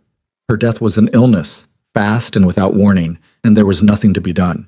But for the years before it, he believed that the life his work created had made her miserable, and he had not seen it clearly enough to make it better. He carried that." She looked at Emily directly. "He still carries it." The rain had started again outside, light against the cafe window. Emily looked at her coffee cup. "His greatest fear," Eleanor said, "is not losing his company, or his fortune, or his reputation. It's losing another family. Not just the loss itself, that he could survive again, though barely. It's that he would be the reason for the losing, that his world would be the corrosive thing, the way he believes it was with Caroline." Emily looked up. "So he hid it from you," Eleanor said, "not to deceive you, not to manage you. He hid it because the world he was hiding is the world he is most afraid of." She paused. "That is still an explanation, not an excuse. I want to be clear about that. I'm not here to excuse him. I'm here because I think you deserve the full picture to make a fair decision, and he won't give it to you because he doesn't think he's earned the right to ask for the benefit of the doubt." Emily sat with this for a long moment. The rain against the glass, the low hum of the cafe. An old woman who had driven into the city on a Saturday to tell a stranger something her son wouldn't claim for himself. "What do you want me to do with this?" Emily asked, finally. Eleanor's expression shifted slightly, the way it would if she'd been asked a question she hadn't expected. "Nothing in particular," she said. "Make whatever decision is right for you. I just wanted you to have—" She paused. "The railing under the paint," she said. Emily stared at her. "He told me what you do," Eleanor said, and the edges of her expression softened just barely. "He's told me a considerable amount about you, actually. I believe the phrase he used was, 'She talks about buildings like they're the most important thing in the world,' and I think she might be right." Emily pressed her lips together. She looked out the window at the wet street for a moment. "You drove in from where?" she asked.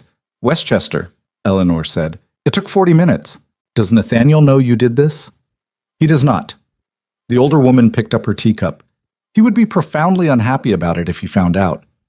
"Are you going to tell him?" Eleanor looked at her with the steady gray eyes that were her son's eyes in an older version of the same face. "That depends on whether it was useful," she said. Emily looked at the woman across from her. She thought about all of it. the full picture of it, laid out in the accumulated evidence of 8 weeks. She thought about Lily's drawing of the Williamsburg Bridge, with the small crayon figure labeled Emily standing at the center between the towers. She thought about Gerald, the plastic giraffe, who was shy but liked new people once he knew them. She thought about holding a man's hand on Remsen Street without either of them saying anything about it. She thought about what Eleanor had said. The world he was hiding is the world he is most afraid of. She was afraid too. She had been afraid since before the first dinner, and the fear was real, and it was hers to carry. But she had been carrying it without looking at what it was actually attached to, and she was getting the sense, sitting in this cafe on a rainy Saturday with a woman who had driven 40 minutes because she thought it mattered, that it was time to look. It was useful, Emily said. Eleanor Hayes set down her tea and nodded once, not satisfied, not triumphant, just present with the fact of it. He's a good man, she said, not a perfect one. I want to be very clear about that because I've met perfect men, and they're exhausting. Emily surprised herself by laughing. Short, genuine, surprised out of her. Eleanor's expression did the thing that Nate's expression did when he was pleased and didn't want to make a production of it. He got the bracelet, Emily said. Eleanor looked at her. He kept it on. For the dinner, he didn't take it off. Eleanor was quiet for a moment, and when she spoke again, her voice had something in it that she'd been keeping out of it until now. She made it for him the week before the setup, she said. She told him it was for luck. She chose the colors herself. She paused. Lily has not asked any man to come to breakfast before. I want you to know that. Emily looked at the window. The rain was heavier now, and the street outside was doing the thing wet streets did, reflecting the lights of the buildings above them back up at themselves. Everything doubled, the world and its mirror running alongside each other on the wet asphalt. She needed to get back to the bookstore. The tin ceiling was waiting. She picked up her jacket and her bag, and she stood, and Eleanor Hayes looked up at her with the composed face of a woman who had said what she came to say and would not belabor it. Thank you, Emily said, for coming. Thank you for staying to hear it, Eleanor said. Emily buttoned her jacket and went out into the rain, and she walked the 2 blocks back to the bookstore on Atlantic Avenue, and she unlocked the door and went in alone because it was too early for the crew, and she stood in the middle of the long empty space and looked up at the pressed tin ceiling she'd uncovered, and she thought about everything she'd been given in the last 2 hours, the railing under the paint. She picked up her tools and went back to work. The tin ceiling took another full week to restore properly, which was exactly the amount of time Emily needed, and which she was self-aware enough to recognize was not a coincidence. She worked the bookstore in the mornings and early afternoons, and she spent her evenings in the studio apartment with the laptop open and the Hollander building proposal pulled up, not editing it exactly, but returning to it the way you return to a problem that had been sitting in the back of your mind long enough to have developed its own momentum. She had built that proposal over 4 months of early mornings at Halcyon, and it was good work, thorough, detailed, financially considered in the way she'd learned to be after Marcus, with nothing left vague and nothing assumed. She'd never sent it to anyone because she'd never had anyone to send it to. She thought about that. She thought about it carefully, the way Eleanor Hayes had suggested without saying, look at what's actually in front of you, not what you're afraid might be behind it. What was in front of her was this: a man who had built a company around exactly the kind of investment she'd spent months designing a proposal for. A man who had told her, before she knew the scale of what he could do, that he wanted to invest in overlooked community spaces, not just financially, and had then gone and engaged a professional designer to begin the actual work of it. A man whose mother had driven 40 minutes in the rain to give a stranger the context her son wouldn't claim for himself. She was not going to confuse understanding with absolution. She was clear on that. The hurt was real and the breach was real, and those things didn't disappear because she understood them better. But she had been carrying the hurt and the breach like they were the whole structure, when they were actually one damaged section of something larger. And she was beginning to believe fundamentally sound. She thought about what Lily had said about the brownstone on Remsen Street. It looks like it's been a lot of things, but it stayed. She thought about that a lot, actually, more than was probably reasonable, given that the person who'd said it was 6.5 and had been talking about a building. On the Friday of the second week, Danny and Arturo finished the floor refinishing, and Emily stood in the middle of the bookstore alone after they'd gone and looked at what the space had become.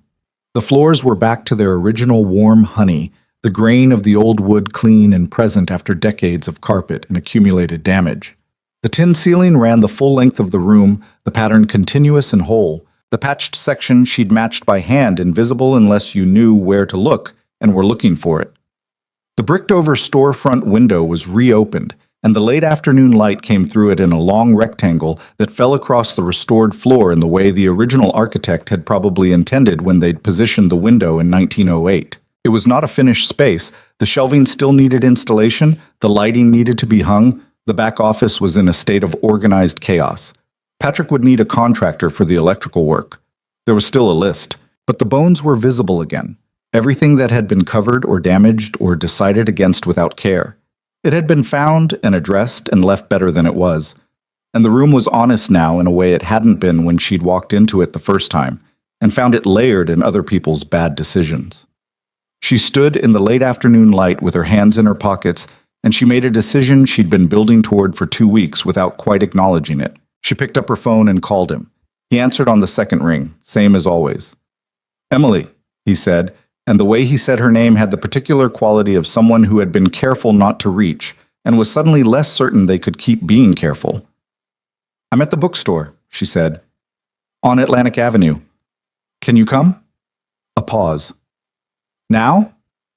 "If you can." "I'll be there in 40 minutes, he said without any performance of deliberation. "Okay," she said. She hung up and went back to looking at the ceiling, and did not spend 40 minutes doing anything she could have reported on with any accuracy. He arrived in 37 minutes, which she would not have clocked except that she had been clocking it. He was in work clothes, a dark jacket, no tie, the slightly end-of-week version of himself that she'd come to recognize as the version closest to the grain of him. He stood in the doorway of the bookstore and looked at the room the way she'd hoped he might look at it, taking it in as a whole first, and then by parts, the ceiling and the floors and the window and the light, and his expression was honest in the way his expressions were when he wasn't managing them. "You did this," he said. "Me and a small crew," she said, "but mostly me." He stepped inside and walked slowly down the length of the room, looking up at the tin ceiling, and she followed the path of his gaze and saw it again through new eyes, the way you could sometimes when a person who hadn't seen it before saw it for the first time. He stopped near the back of the room and turned to look at her. The afternoon light was lower now, coming through the storefront window at a long angle that made the floor glow. "How did you know it was here?" he asked. "The tin. Drop ceilings from the 1970s, she said. Someone was always hiding something underneath them. The instinct was wrong, but the impulse wasn't terrible. They thought they were modernizing. They didn't understand that what they had was better than what they were putting over it." She paused. "They never do, in the moment. You only see it when someone takes the trouble to look underneath." He held her gaze.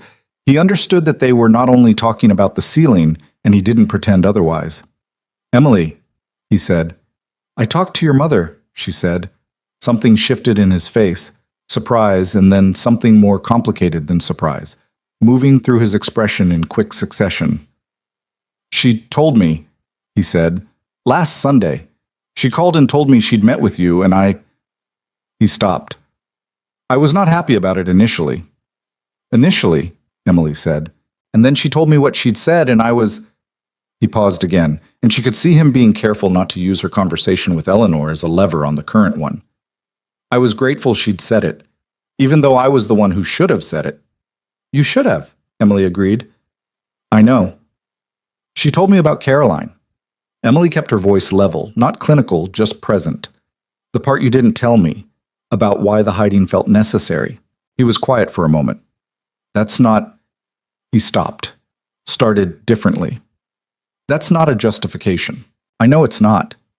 She was very clear about that. Emily looked at the floor for a moment and then back at him. "But it's context I needed. The full picture." She paused. "You have a specific fear about what your world does to people you love. And you decided, somewhere in the middle of all this, that the best way to protect me from that was to not tell me about it until—" She opened one hand slightly. "Until you figured out, I suppose, whether there was something worth protecting." "That's not—" He stopped again, and she could see him resisting the impulse to reframe it more favorably for himself. "Yes," he said simply. "That's exactly what I did. And I understand that by doing it, I removed your ability to make an informed decision, which is— that's not protection, that's control. even if it didn't feel that way to me at the time. Emily looked at him. She thought about the amount of people in her life who had ever said something like that, located the mechanism of their own mistake clearly, and named it without softening it first.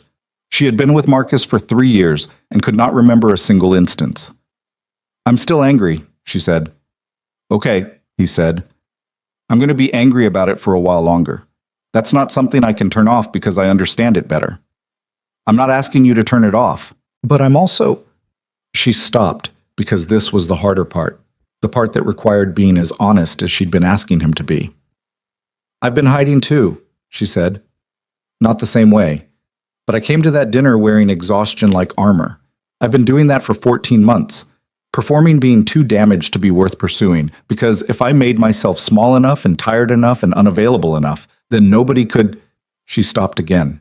"Nobody could get close enough to use it against you," he said quietly. "Yes." He held her gaze. The room around them was still, the light going softer as the afternoon moved. "Lily called you yesterday," he said. Emily blinked. What? She picked up my phone. He had the expression of someone who had rehearsed being stern about this and not quite managed it. "She knew your number was in there because she'd seen me check the phone enough times that she understood which contact I was looking at. She called, and it went to voicemail, and she left a message." He paused. "I found out afterward. I didn't plan it." Emily stared at him. She had not listened to her voicemails that week because she never listened to voicemails. She pulled her phone out and put it on speaker and found the voicemail from Thursday at 4:12 in the afternoon. Lily's voice came out of the phone, very serious and slightly rushed, in the way of someone who had prepared what they wanted to say, but was also slightly aware they were doing something transgressive and wanted to complete it before being caught. "Hi, Emily, it's Lily. Dad didn't ask me to call. He doesn't know. I just wanted to say that Gerald misses you on the windowsill, and I think you should come back. Also, I made a new bridge drawing, but it's not as good because I didn't have you and Dad to tell me things about it. Okay, that's all. Bye." A pause, and then quieter. "Also, I picked the yellow and blue beads for Dad's bracelet because yellow is for when you're trying really hard, and blue is for when something is real." The voicemail ended.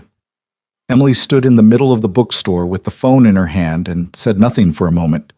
She was aware that her throat was doing something she needed to manage, and she managed it by looking at the ceiling for a few seconds until the feeling passed enough to work with. She looked back at Nate. He was watching her with the unguarded expression, the one she'd first seen in the doorway of Lily's room, the one that had never been fully containable since, and underneath it something that had been held in careful tension for weeks. "Yellow is for when you're trying really hard," Emily said. "Apparently," he said, and his voice was not quite steady either, which was the first time she'd heard it like that. "She's 6.5, Emily said. "I know. She knew what she was doing with those colors, didn't she?" "She usually does," he said. "I've given up pretending otherwise." Emily looked at him for a long moment. She thought about fear. Hers, his, the specific kinds of fear that came from having lost things you built your life around, and how fear was a reasonable response to that, a sane one, and how it could also become the thing that prevented anything from being built again. She thought about the space between reasonable caution and permanent hiding, and about where she had been living for the past 14 months, and whether she was prepared to keep living there. She thought about what it had felt like to hold a stranger's hand on a sidewalk in Brooklyn Heights, and feel, for the first time in over a year, like she was somewhere rather than nowhere. "I'm not ready to go back to exactly where we were," she said. "I need you to understand that. I can't just—" She exhaled. "We need to do this differently. I need to be able to ask you things and have you tell me the truth even when it's uncomfortable, and I need you to stop deciding what's good for me to know. That's not negotiable." "Understood," he said, not fast, not deflecting. He took the second to let it land. "And I need it to be slow," she said. "Not because I doubt you, but because I need to trust my own judgment again. It took a significant hit. So I need to do this at a pace where I can actually see what I'm doing." "Whatever pace you need," he said. "That's not a performance of patience. I mean it." She believed him. That was the thing, the ongoing, slightly inconvenient fact of him. She believed him. "Okay," she said. "Okay," he said back, carefully, not making it more than it was. She looked at the ceiling again. "What do you think of the space?" He followed her gaze upward, letting the conversation shift because she needed it to. I think, he said after a moment, that whoever covered this up in 1973 should answer for it. Emily laughed, and it was easy, the laugh. The kind that didn't require any effort on either side, that just happened because something was genuinely funny and they were genuinely in the same room together. She'd missed this. She'd been missing it since the night she'd opened the laptop and typed his name into a search bar, and the missing of it had been part of the information she'd been sitting with, even when she hadn't wanted to admit it. "Come on," she said. "I want to show you the floor." She walked him through the space the way she walked clients through finished work. Except it wasn't like that at all, because the way he looked at everything she showed him was the way she looked at buildings, with actual attention, genuine curiosity, questions that demonstrated he'd been listening to her talk about this kind of work for weeks and had retained most of it. He crouched down at the threshold between the back office and the main floor to look at the transition between two different wood species where a wall had been removed, and she explained what she'd done to make the join invisible from walking distance, and he asked 3 follow-up questions about technique. "You know," she said, "most people just look at the floor and say, 'That looks nice.'" He stood back up. "Most people haven't spent 2 months listening to you explain that every building decision is a moral position." "I don't say it like that." "You say it exactly like that," he said without any edge to it. "You're right, as far as I can tell, but you do say it like that." She looked at him. He was smiling, the full version of it, not the small managed version from the first dinner. And it did the thing to his face that it always did, the younger and less armored thing, and she stood in her restored bookstore in the late afternoon light and let herself have the feeling of it without immediately trying to put it somewhere safer. "I need to lock up," she said. "Of course." They walked out together and she locked the door, and they stood on Atlantic Avenue in the mild spring evening. May now, the trees and leaf along the street, the air having finally given up its winter residue, and the city was doing its early evening thing around them, the low percussion of rush hour fading, people moving through the neighborhood with the looser gait of the end of the workday. "Can I walk with you?" he asked. "Where?" "Wherever you're going." She looked at him. "I'm going home. It's a 40-minute walk." "I know," he said. "I've looked at the map." She started walking. He fell into step beside her. They didn't hold hands, not yet. That came back gradually over the next few days in the same unhurried way it had arrived the first time. But they walked the 40 minutes together through the Brooklyn evening, talking the way they talked, about the bookstore and about Lily's bridge obsession, which had expanded to include suspension cables specifically, and about a building on Dean Street that Emily pointed out mid-block with the urgent need of someone who needed to share what she was seeing. And he looked at it and asked the right questions, and by the time they reached her block on West 83rd Street, she was aware of how much lighter she felt than she had in weeks. He stopped at the entrance to her building. "Thank you," he said. "For tonight." "You walked 40 minutes out of your way," she said. 47, he said. "I checked beforehand. It was worth it." She looked at him in the streetlight, this careful, complicated man with his dead wife's grief and his daughter's bead bracelet and his billions of dollars that he wore like an inconvenience. And she thought that she had been afraid of this for a long time, and was still afraid of it, and was choosing to be afraid of it in the direction of him, rather than the direction of away. "Tell Lily I got the voicemail," she said. "Tell her Gerald can expect a visit soon." Something in his face went very still for a moment, and then settled into something warm and real. "I will," he said. "Good night, Nate." "Good night, Emily." She went inside. She did not look back from the door, but she stood in the vestibule for a moment with her hand on the stair rail and let herself have the full complicated feeling of it, the fear still there. Yes, and the anger not quite gone, but underneath both of those, patient and persistent, and apparently not something she was able to talk herself out of. The feeling of wanting to be somewhere and being, at least for this evening, exactly there. May moved through itself the way May did in New York. The city suddenly remembering it was alive. The trees on every block going from bare to fully green in what seemed like 3 days. The light different in the mornings, longer and less tentative. Emily noticed it in the way she noticed things in buildings. The shift in quality, the temperature of it, the way it changed what you could see. She and Nate moved carefully and honestly, which was slower than easy but better than easy in the way that things you built properly were better than things you built fast.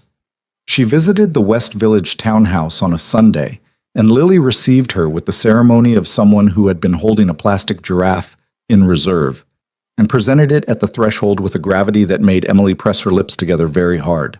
"I kept him at the windowsill," Lily said, "but I told him you were coming." "Thank you for the warning," Emily said. "I brought something." She held out the book she'd found during the week, a slim, illustrated volume on the structural engineering of suspension bridges, written for general audiences, that she'd come across in a used bookstore on Court Street and known immediately was for Lily. Lily took it with both hands and looked at the cover for a long moment, and then looked at Emily with an expression that was the most purely direct thing Emily had ever seen on a human face. "This is exactly what I needed," Lily said. "I thought so," Emily said. Nate, behind Lily, had the doorway expression again. Emily met his eyes briefly and then went inside, because Lily was already walking toward the kitchen, explaining that she'd been working on a new pancake recipe involving brown butter and that Emily's assessment was going to be important. The pancakes were better than the first batch. Emily told her so without exaggeration, explained specifically what had improved: the texture, the lift, the ratio of butter. And Lily took notes on a small pad she had apparently designated for this purpose, which Emily found so characteristic of this child that she had to look at her orange juice glass for a moment. "She takes notes on everything," Nate said across the table, in the tone of a man who had adjusted his entire sense of normal around this fact. "I've noticed," Emily said. "Is that bad?" Lily asked, looking up from the pad. "It's very good," Emily said. "It's what professionals do." Lily wrote something in the pad. Emily was fairly sure she wrote, "Emily says professionals take notes," and chose not to verify this. The morning was comfortable in the way their mornings had always been comfortable, and she registered that gratitude while also registering that it was not identical to how it had been before. There was something more honest in it now, less effortless because they were both choosing it more consciously, which was a different thing than effortless and, she thought, a better one. She had been suspicious of effortless things for a long time. Things that required nothing could be taken away without anything lost. Things that required showing up. Those had a different weight. After breakfast, Lily went to her room to read the bridge book, which she did with the focused tunnel vision of a child who had found the exact right thing, and Emily helped clear the kitchen because it felt rude not to. And she and Nate moved around each other in the domestic logistics of the space with the slight careful attention of two people who were rebuilding the ease of a thing rather than assuming it was already there. He handed her a dish towel and their hands touched briefly, and neither of them said anything about it, which was its own kind of acknowledgement. "I want to show you something," he said when the kitchen was in order. "If you have time." She had time. She followed him to the small study off the living room, a room she hadn't been in before. Bookshelves, floor to ceiling, a desk that had the organized chaos of someone who did real work at it, and on the desk a collection of folders and a large unrolled architectural drawing pinned at the corners. She stepped closer and looked at the drawing. It was preliminary, rough, conceptual, but it was a building plan, and she could read building plans the way she read everything else about architecture, quickly and completely, absorbing the intent behind the lines. "This is the Westfield Community Center," Nate said, coming to stand beside her. "It's a 2-story structure in the South Bronx that's been vacant for 11 years. The foundation owns the building. The community organization that used to occupy it lost its funding, and the building's been sitting." He paused. "The Hayes Foundation acquired it 6 weeks ago. We're in the planning phase." Emily looked at the drawing. She could see what the building wanted. The space was generous, the bones were probably decent given the era of construction, and someone had done enough preliminary structural assessment to indicate which walls were original and which were added later. She could see the outline of what it had been and what it could become. "This is the foundation," she said. "Yes. Jess's project. Part of it. She's working on the interior design framework. But I need—" He stopped. "We need someone who understands buildings the way you understand buildings. Not just cosmetically, the structural vision, what these spaces were, what they can become, why it matters that they become it and not something else." Emily looked at the drawing. She was quiet for a long enough moment that he didn't fill the silence, which was his way, and she was grateful for it because she needed the silence to hear herself think. "You're offering me a job," she said. "I'm offering you a project. Several projects, eventually. The foundation has identified 8 buildings in the first phase." He was careful, she noticed, not to lead with the financial terms, not to make it about scale or compensation before she'd had the chance to respond to the work itself. "But I want you to know, and I need you to believe this, that I'm not doing this to fix what happened between us. I'm not offering you this because I owe you something or because I think it will. He stopped. This is the right person for the work. That's true independent of everything else. I've known it since the night you described the Hollander building. She looked at the drawing again. She thought about the 4 months she'd spent building a proposal that she'd never had anyone to send to. She thought about the Hollander building, its terrazzo floors and painted over railings, and the first time she'd walked into that lobby and felt it like a physical thing, the wrongness of what had been done to it and the rightness of what was still underneath. She thought about 8 buildings in the first phase.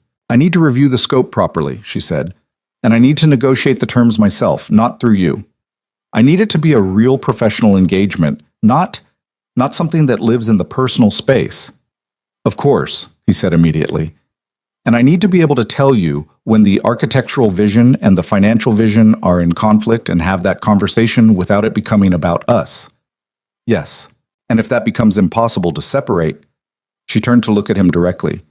Then the work has to come first. The buildings have to come first. That has to be the agreement. He met her gaze steadily. I designed this foundation around exactly that principle, he said. The buildings come first. That's why I need someone like you on it. She looked at him for another moment. She thought about the day in Astoria when she'd been pulling subfloor boards in Gerald's brownstone, and about the Hollander building folder on her laptop that she never opened, and about the year and 3 months she'd spent shrinking her professional life down to survival scale because she'd lost everything to someone who hadn't deserved any of it. She thought about stopped being small enough to disappear. Send me the full project brief, she said. I'll review it and come back to you with questions. Something in his face moved. Relief, she thought, and something quieter than relief, something that had been waiting for longer than the current conversation. Thank you, he said. Don't thank me yet, she said. I'm going to have a lot of questions. I'm counting on it, he said. Net. The Hollander building proposal had been sitting in a folder on her laptop for 4 months when she finally opened it again on a Tuesday evening in the 3rd week of May, spread it out on the kitchen table with a cup of coffee and her red pen, and read through it from the beginning with the eye of someone seeing it fresh. It was good. Better than she'd remembered. She'd been inside it for so long that she'd lost perspective, but reading it now with the distance of several months, she could see it clearly. The research was thorough, the cost modeling was realistic, the architectural vision was specific without being rigid. She'd written a section on why the building's history mattered to its future that she read twice and thought, yes, that's the argument. That's the actual argument. She made notes in the margins. She updated the cost estimates based on what she'd learned in the past 4 months of project work. She added a section she hadn't had the first time about the community context, the neighborhood, the specific population the building had served, and what its vacancy had cost. She worked until midnight and went to bed and lay awake for 40 minutes. Not with the anxious sleeplessness she'd been carrying for months, but with the different kind, the productive kind, where your mind was running because it was working, because there was something to work on. She sent the updated proposal to Nate the next morning with a note. This is a building I've been thinking about for a long time. I'm not asking you to fund it because we know each other. I'm asking you to read it because it's the right project, and this is what the foundation is for. His response came 90 minutes later. I've read it. I've also sent it to our acquisitions team. Can you meet Thursday? She stared at the screen. Thursday works, she wrote back, and had to put the phone down and walk a lap of her apartment before she could sit still again. She stood at the kitchen window and looked at the brick wall opposite, where the photograph of the Brooklyn Bridge had once been taped before it faded and fell. The window was just a window now, the wall just a wall. Plenty of light came through anyway. She hadn't needed the photograph for a long time. She was 40 minutes into the grand opening event for the Atlantic Avenue bookstore. Patrick had strung Edison lights across the ceiling, the shelving was full, the restored space doing everything she'd known it could do when she'd first looked up at that hidden tin ceiling in early April, when she understood clearly that she didn't want to be there. Not because the space wasn't beautiful. It was. She could see it in the faces of the people moving through it, the way they tilted their heads back to look at the ceiling and smiled without realizing they were doing it. She could see it in Patrick's face when he shook her hand at the door and said, I didn't know it could look like this, and meant it in the specific way people meant things when the reality exceeded what they'd imagined. She had done good work here. She was proud of it in the real way, not the performed way, the quiet, solid satisfaction of a problem solved properly. But she was thinking about the West Village, about a man opening a door, about a child with a bridge drawing and a small plastic giraffe. She had been thinking about it for 3 hours, since she'd gotten ready in her apartment, and chosen, without entirely deciding to choose, the dress she'd bought 2 weeks ago at a second-hand shop on Atlantic Avenue, a dark blue one, not the one Jess had mentioned months ago since that one was gone, but a blue dress nonetheless. And she had stood in front of her small mirror and thought, blue is for when something is real, and put it on. She stayed through the speeches and through the first glass of wine and through the moment when a woman she didn't know came and told her that the floor looked like it had always been there, which was the right thing to say and made her throat do the dangerous thing briefly. And then she set her glass down on a shelf and found Patrick and congratulated him and thanked his contractor and got her jacket. She walked out onto Atlantic Avenue into the warm May evening and stood for a moment in the still present light of 7:15, and she thought about where she was going and whether she was certain. And she was certain. She walked to the subway. She came up from the West Village station into the spring dark, the neighborhood warm and lit in its Friday evening way, and she walked to the tree-lined block and stood in front of the limestone townhouse and looked up at the lit windows on the 3rd floor, where she could see the moving shadows of the evening inside. And she thought about all of it, the fear, the anger, the long, careful approach to this, and she thought, enough. Enough of the careful approach. She'd been careful long enough. She pressed the buzzer. The intercom crackled. "Who is it?" Lily's voice, alert and interested. "It's Emily."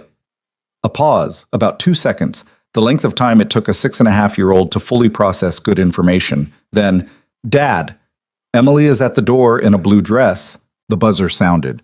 Emily pushed the door open and went up the stairs, and Nate was coming down them, which meant he'd been heading to the buzzer before Lily had gotten there first. And they met in the middle of the staircase with slightly undignified coordination, him 3 steps above her, the narrow stairwell suddenly feeling considerably smaller. He looked at her. She looked at him. The blue dress. His bare feet again, the end of Friday version of him. A book in one hand that he was still holding, which meant she'd interrupted something, which meant she was here and it was real, and she hadn't called first. "Hi," she said. "Hi," he said. "I left the opening early." "I know," he said. I had planned to text, but I didn't want to."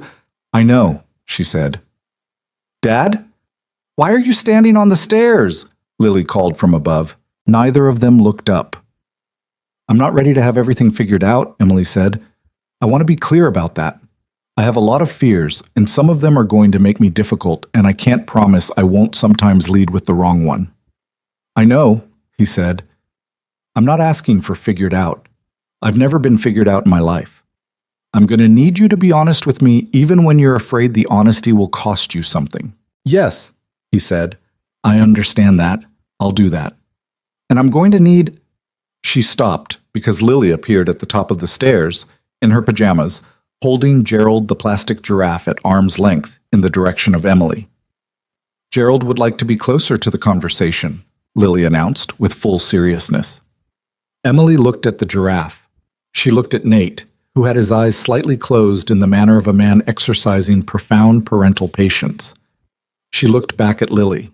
"Could Gerald wait 5 minutes?" Emily asked. Lily considered this.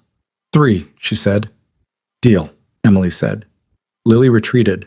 Nate opened his eyes. The silence in the stairwell had the particular quality of something about to change. "I'm scared," Emily said. "So am I," he said. "Okay," she said. "Good. I think that's actually the honest version of this." "I think you're right," he said. She climbed the 2 steps that were between them. He didn't move to meet her, which was right. He'd been waiting long enough. She was the one who'd come to the door. This was hers to do. And she looked at him at close range, this tired good man with the gray at his temples and the book still in his hand and the bead bracelet on his wrist, yellow and blue. And she put her hand against his jaw the way you touch something you'd been trying not to break and had finally decided to trust yourself with. He covered her hand with his, the book dropping to the stair with a soft thump neither of them addressed. She kissed him. Not dramatically. Nothing about them was dramatic in that way, but fully and without reservation, the way you did something you'd stop talking yourself out of. And he kissed her back with the same quality, careful and present and nothing withheld. "1 minute," Lily announced from the top of the stairs. Emily pulled back slightly and laughed against his mouth, and he laughed too, quietly, and for a moment they stood on the staircase with their foreheads nearly touching, both of them trying to compose themselves, which was not particularly dignified and was also the most real Emily had felt in the longest time she could currently account for. "We should probably go up," she said. "We should," he agreed. She picked up his book from the stair and handed it to him. He took her other hand and they went up together, and Lily was at the top waiting with Gerald the giraffe, and the expression of someone who had successfully managed a complex situation to its correct outcome and was prepared to receive appropriate acknowledgement. Emily accepted Gerald. She looked at the small plastic giraffe and then at the child who had assigned him to her care twice now, and she thought about yellow beads for trying really hard, and blue beads for when something is real. "Thank you for keeping him," Emily said. Lily nodded with great dignity. "He's been ready," she said. The three of them went into the apartment, and the door closed behind them, and outside on the West Village street the Friday evening went on doing what it was doing, full of its ordinary business, indifferent to the specific gravity of what was happening on the other side of that door. Which was fine. The best things usually happened that way, quietly, privately, in spaces that didn't ask to be noticed. Emily knew that better than most people. She had spent a year learning to see what was real underneath the surface of things. She was still learning. The Thursday meeting about the Hollander building ran 2 hours and 40 minutes, which was 40 minutes longer than scheduled, and Emily didn't apologize for any of it. She had come prepared in a way she hadn't been prepared for anything in over a year. Not just the proposal, which she knew cold, but the research behind it, the cost modeling, the structural assessment she'd done during 3 separate visits to the building over the past week, 2 of them at 7 in the morning before the property management company's office opened. She had a binder. She had photographs. She had a hand-drawn site analysis that she'd done at Halcyon across 4 separate mornings. The pages slightly coffee-ringed at the corners, which she did not hide because they were accurate, and accuracy was the point. The Hayes Foundation board had 3 people in the room besides Nate. A woman named Patricia, who ran operations and had the efficient manner of someone who had seen many proposals and wasted no time on bad ones.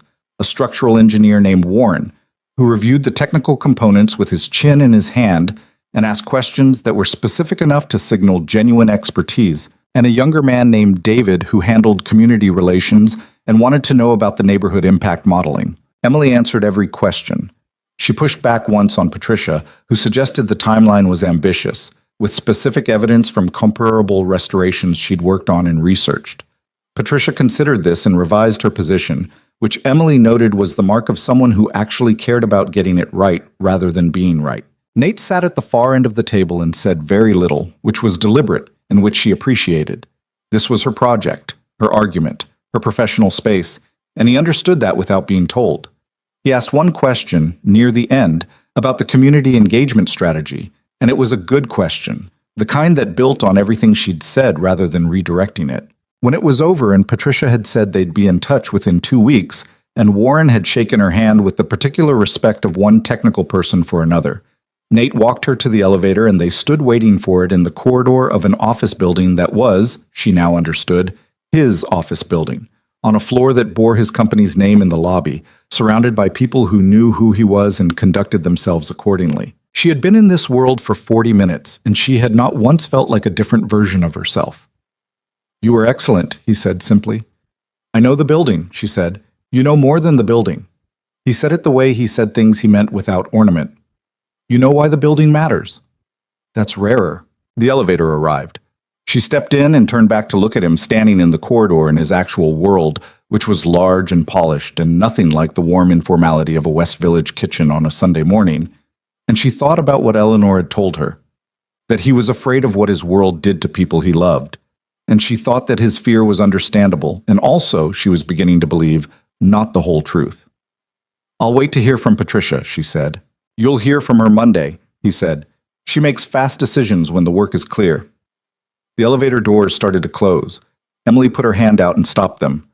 "You knew it was clear before I came in," she said. "Yes," he said. "You still let me make the full argument." "It was yours to make," he said. "Not mine." She looked at him for another moment, this careful man who kept getting it right in the ways that actually mattered. Then she let the elevator doors close and rode down 22 floors, and she stood in the lobby of the Hayes Capitol building on Park Avenue with her binder and her coffee-ringed site analysis and her worn leather bag, and she felt, in a specific and unfamiliar way, like someone who was back. Not back to who she'd been before Marcus. That person had been good but incomplete in ways she couldn't fully see until she'd lost everything and had to figure out from first principles what she was actually made of. This was something different. This was the version that knew the cost of things and had paid it and had come out on the other side, still able to stand in a room and argue for the things she believed in. She went back to Brooklyn on the subway and spent the afternoon at the Hollander building, walking around its exterior one more time, and she looked up at its facade. The limestone darkened with decades of weather, the original ironwork at the entry, the proportions of the windows that gave away what it had been when someone built it to matter. And she said, quietly to the building in the way she sometimes talked to buildings when no one was around, "Not much longer." The building said nothing back because buildings didn't, and Emily was a sane person who understood this, and she put her hands in her pockets and walked home. Patricia called on Monday, as Nate had said she would, and the terms were real and fair in a way that required no negotiation on the points that mattered, only clarification on scope and timeline, and Emily hung up the phone and sat at her kitchen table for a moment, with the particular feeling of something long held finally being set down. She called Jess. "The Hollander building," she said when Jess answered. A pause. "Emily, the foundation acquired it. I'm the restoration architect. It's a real contract, Jess. The terms are, it's real." She could hear Jess processing this, and then the sound of Jess pressing her hand over the phone and saying something to someone in her office, muffled but clearly emotional in register. And then, I knew from the night you showed me those photographs a year ago that this building was yours. I knew it." "You never told me that. You weren't ready to hear it then," Jess said simply. "You are, now." Emily looked at the kitchen window where the brick wall of the neighboring building was doing its brick wall thing, ordinary and present and real. "I'm going to need a designer on the commercial spaces," she said, "when we get there." "Obviously," Jess said. "Obviously it's going to be me. Was there any question?" "No," Emily admitted. "I just wanted to make it official." "Consider it official." A pause. "How's Lily?" Emily thought about the previous Sunday, when Lily had informed her that Gerald the giraffe needed a friend, and had presented this argument with a detailed supporting case that included a ranked list of candidate animals and the specific criteria by which she had ranked them, written in her small, careful handwriting in the notes pad she used for pancake assessments, and apparently also for giraffe procurement decisions. "She gave me a procurement list," Emily said, "for a companion animal for Gerald. It has 6 items on it with ratings." "She's 7 in September," Jess said. "She's going to run the world." "Nate already knows this," Emily said. "He has accepted it." She could hear Jess smiling. "You sound different," Jess said. "Different how?" "Like yourself," Jess said. "Like the version of you I haven't heard in a year and a half." Emily was quiet for a moment. She looked at the window, at the ordinary wall, at the light coming through the glass and landing on the kitchen floor, in the irregular way light did when it had to navigate around obstacles. It was fine light. It was perfectly good light. "I'll call you Thursday about the Hollander scope," she said. "Emily." "What?" "I'm glad," Jess said, not performing it, not delivering it with any additional architecture, just the plain fact of it. "Yeah," Emily said. "Me too." The Hollander building acquisition was finalized in early June, which meant the demolition permits and the structural assessment and the first real site walk with her full crew took place in the specific golden light of early summer. The city in its most cooperative mood, the long evenings hanging around like they didn't want to leave. Warren, the foundation's structural engineer, did the first site walk with her, and she liked him in the professional way you liked someone whose work you trusted. He was thorough and unromanticized about the problems, which were real and various, and he didn't overstate any of them, which was rarer than it should have been. The foundation was sound. The floors needed work. The lobby's terrazzo, which she had thought about for 2 years, was intact under a layer of poured concrete overlay that somebody had applied in 1988, probably over a weekend, probably at significant cost that had accomplished nothing except concealment. She stood in the lobby with Warren and the concrete overlay under her feet, and thought about all the times she had looked at this floor from the outside, imagining it, and how it was going to feel to uncover it for real. The overlay will take 2 days to remove carefully, Warren said. Maybe 3, depending on adhesion. 3, Emily said. We do it carefully. Agreed, he said. She brought Nate to the building that weekend on a Saturday morning, just the two of them. Not a professional visit, not a meeting, just her wanting to show him the thing she was most excited about, and knowing he would understand why she was excited about it. They stood in the lobby, and she explained everything.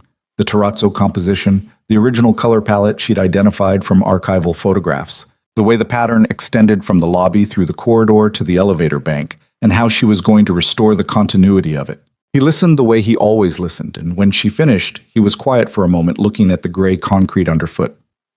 You've been thinking about this floor for 2 years, he said. 26 months, she said, since the first time I walked in here.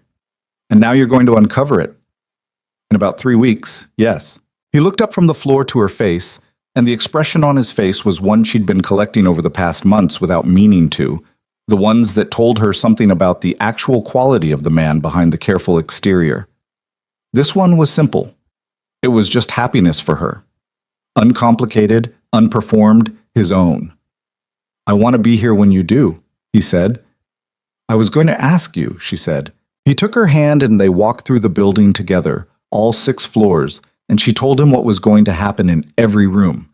And he asked questions that were about understanding and not about demonstrating understanding, which was the difference between actual curiosity and performance. And by the time they came back down to the lobby and stood in the gray light of the June morning, she had talked herself into a state of creative aliveness that she hadn't felt in the years she'd spent building her practice, and had apparently never fully lost even under 14 months of survival mode. Thank you, she said. For what? For asking the right questions, she said. For being someone I can think out loud at. Thank you for thinking out loud at me, he said. I've been doing the same since I met you. I've just been less obvious about it. She looked at him. You've been thinking out loud at me? Constantly, he said. You make things make sense. Things I've been thinking about for years that didn't have the right shape. He paused. The foundation. The kind of work I actually wanted to do with everything I'd built. I'd had the idea, but you gave it... not permission, that's the wrong word. You gave it clarity, like... He stopped. Like pulling up the concrete overlay, she said. Yes, he said. Exactly like that. She looked at the gray floor beneath them, at the potential of it, at the thing she knew was waiting underneath. She thought about the past 2.5 years of her life. The practice and Marcus and the collapse and the survival and the small coffee shop with its 7 tables and Rosa who knew her order and the blind date she'd gone to dressed in armor and the man who'd been waiting by the window with a child's bracelet on his wrist. She thought about this particular design of arriving somewhere you didn't plan to go and finding out it was exactly where you needed to be. She was not a romantic in the way people use that word to mean someone who believed things were meant to happen. She was an architect. She believed in structural integrity and honest materials and the patience required to uncover what was actually there rather than what you wished for. She believed that most things, if you were willing to do the work, could be made into what they were always supposed to be. She believed that. She had believed it about buildings for her entire professional life. She was learning to believe it about the rest of things, too. The wedding was in October on a Saturday when the light in New York had taken on the amber quality it got in fall, that particular warm slant that made everything look like it was being remembered rather than lived. They had chosen a theater, the Mercer Theater in Lower Manhattan, a 1920s building that had been on a slow slide into disrepair for a decade before a community arts organization had acquired it 3 years earlier and begun the process of restoration. The work wasn't complete. There were still sections of the upper balcony that were cordoned off, still areas where the original plasterwork was in progress, still evidence everywhere of a building mid-recovery. Emily had specifically wanted that. Nate had understood without explanation. The guest list was not what anyone would have predicted from the outside if the outside was looking at a billionaire's wedding and making assumptions about what that looked like. There were clients she'd worked for over the past 1.5 years. Gerald in his fleece vest, visibly moved in the way nervous men were when they let themselves be, and Donna from the brownstone in Astoria who had brought her daughter and cried from the moment she sat down. There were Arturo and Danny from the crew, in good jackets, slightly stiff in the formal setting, but present with the uncomplicated warmth of people who liked her and were glad for her. There were community members from the Hollander Building's block, who had been involved in the restoration process from the first community meeting Emily had run 6 months ago. An older woman named Mrs. Pettigrew, who had lived across the street for 40 years and had cried when they'd uncovered the terrazzo floor. A man named Robert, who had grown up using the building and whose children now used the community space that was taking shape on its ground floor. There were Nate's people, the foundation board, a handful of colleagues who had become real rather than professional presences over the months, Warren, the structural engineer who had brought his wife and appeared genuinely pleased to be there, and Eleanor Hayes in the third row, in a good dress, with the composed expression of a woman who had driven 40 minutes into the city on a rainy Saturday in April on a gamble and had been proven right. There was Jess, who had been the first person Emily had called on the morning after she and Nate had made their decision official, and who had arrived at the apartment with coffee and pastries from the good place on Lexington and said, I know, before Emily had said a word, and who was now seated in the front row in a dress she had spent 3 weeks selecting and wearing it with the manner of someone who understood that this was both her best friend's wedding and also, in a real sense, partially her accomplishment. And there was Lily, 7 years old now, in a dress she had chosen herself. Green, because she said blue was already for other things, and green was for new things. Standing at the front of the theater next to her father with the solemnity of someone who had been assigned the most important role and was conducting herself accordingly. She was holding Gerald. Emily, standing in the small room off the lobby where she'd spent the 20 minutes before the ceremony doing the specific thing she'd been doing for the past hour, which was breathing in a controlled and deliberate manner, had noticed this when she'd done her final check of the theater through the doorway. She had thought, of course she is. Of course Gerald is here. She had told herself she was not going to cry before she walked down the aisle, and she had already revised this target twice in the past 20 minutes, and she was currently operating on the reduced ambition of not crying before she reached the front of the room. Jess appeared in the doorway. She looked at Emily for a moment. Okay, she said. Yes, Emily said. I'm good. You look... Jess stopped, and the thing that crossed her face was not the polished, considered expression she brought to most things. It was just love, the plain version of it, between two people who had been in each other's lives for 12 years and survived a lot of the same winters. You look like yourself, she said, the full version. Emily pressed her lips together firmly. I said I wasn't going to do this before I got to the front. You're not doing it, Jess said. Your eyes are fine. Take a breath. Emily took a breath. He's a wreck up there, Jess said conspiratorially. Very contained wreck. You can see it in his hands. He's doing the cup thing, Emily said. The cup thing? He turns things in his hands when he's thinking. She paused. He's not holding anything, which means he's doing it without the cup. Jess looked at her with an expression that was trying not to be charmed and failing. You know him, she said. Yeah, Emily said. I do. Jess straightened Emily's dress at the shoulder, a small adjustment, barely necessary, more about the gesture than the correction, and stepped back. Ready? Emily looked at the doorway, at the theater beyond it, at the amber light coming through the restored windows of the 1920s building, where the plasterwork was still in progress, and the upper balcony was still cordoned off, and everything was still mid-recovery and beautiful anyway. Yes, she said. She walked down the aisle alone, which had been her decision, and which Nate had understood, and which Jess had initially pushed back on, before conceding that, yes, this was exactly right for Emily, to choose herself into this rather than be given away from it. The music was quiet. A string quartet playing something she'd chosen because it moved forward without rushing, which was the quality she'd needed from the music of this moment. She saw Nate before he saw her, which gave her a second to just look at him. He was in a dark suit, no tie, which she'd requested because she'd wanted him as close to himself as possible and herself as close to herself as possible. And he was standing very still except for his hands, which were doing the thing Jess had described, turning slightly without anything in them, the version of the gesture she'd only seen in its most stripped-down form. Then he saw her.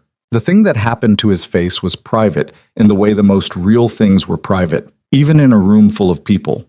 She'd seen his expressions across a spectrum now, the managed composure and the unguarded versions, and the ones that got past his usual architecture without permission. But this was something she hadn't seen before, and it took her a moment to understand what it was. It was relief. Not the relief of a narrow escape or a problem solved, but the deeper kind. The kind that came from something you had been holding at distance for a long time, finally being allowed to be close. He looked like a man who had been careful for years and could now, in this room, in front of these people, stop being quite so careful. She reached the front of the room, and he took her hand, and she could feel that his hand was not entirely steady, which was the most honest thing she'd ever felt from him. "Hi," she said, quietly, just to him. "Hi," he said back. Lily, beside him, was watching them with her enormous, serious attention, Gerald the giraffe held formally against her green dress. She caught Emily's eye and gave a single nod of grave endorsement, which Emily received with the full solemnity it deserved. The officiant, a city clerk who turned out to have a genuinely good instinct for a room, kept the ceremony simple and true, and the words they'd written for each other were not perfect words, which Emily had insisted on. She had refused 3 drafts because they were too polished, too figured out, too much like statements, and not enough like actual people talking. What she said, when it was her turn, was approximately this: "I came to a dinner planning to disappear into it. I had practiced being unlovable for months and I thought I was getting good at it. And then you listened to me talk about a building for 8 minutes without checking your phone once, and I thought, I might be in trouble." She paused, and she heard the sound of the room, Donna from the Astoria brownstone already going, and Gerald clearing his throat, and somewhere in the middle rows the sound of Danny from the crew saying something low to Arturo, probably telling him to cut it out, because Danny was stoic in most situations. "I need you to know that I still have the fear, the old kind. I'm going to wake up some mornings and lead with the wrong one, and I'm asking you to let me work that out, and to tell me when I'm seeing something that isn't there. In exchange, I will do the same for you. I will see what's actually there. I have gotten very good at that." She looked at him. "And what is actually there, in you, in Lily, in what we've built in the past months, is the truest thing I have found in a very long time." She had not made it to the front of the room without crying, in the end. She had conceded this target 4 steps in. He didn't do much better. He held it through most of his words, which were careful and real in the way his words always were when he let them be.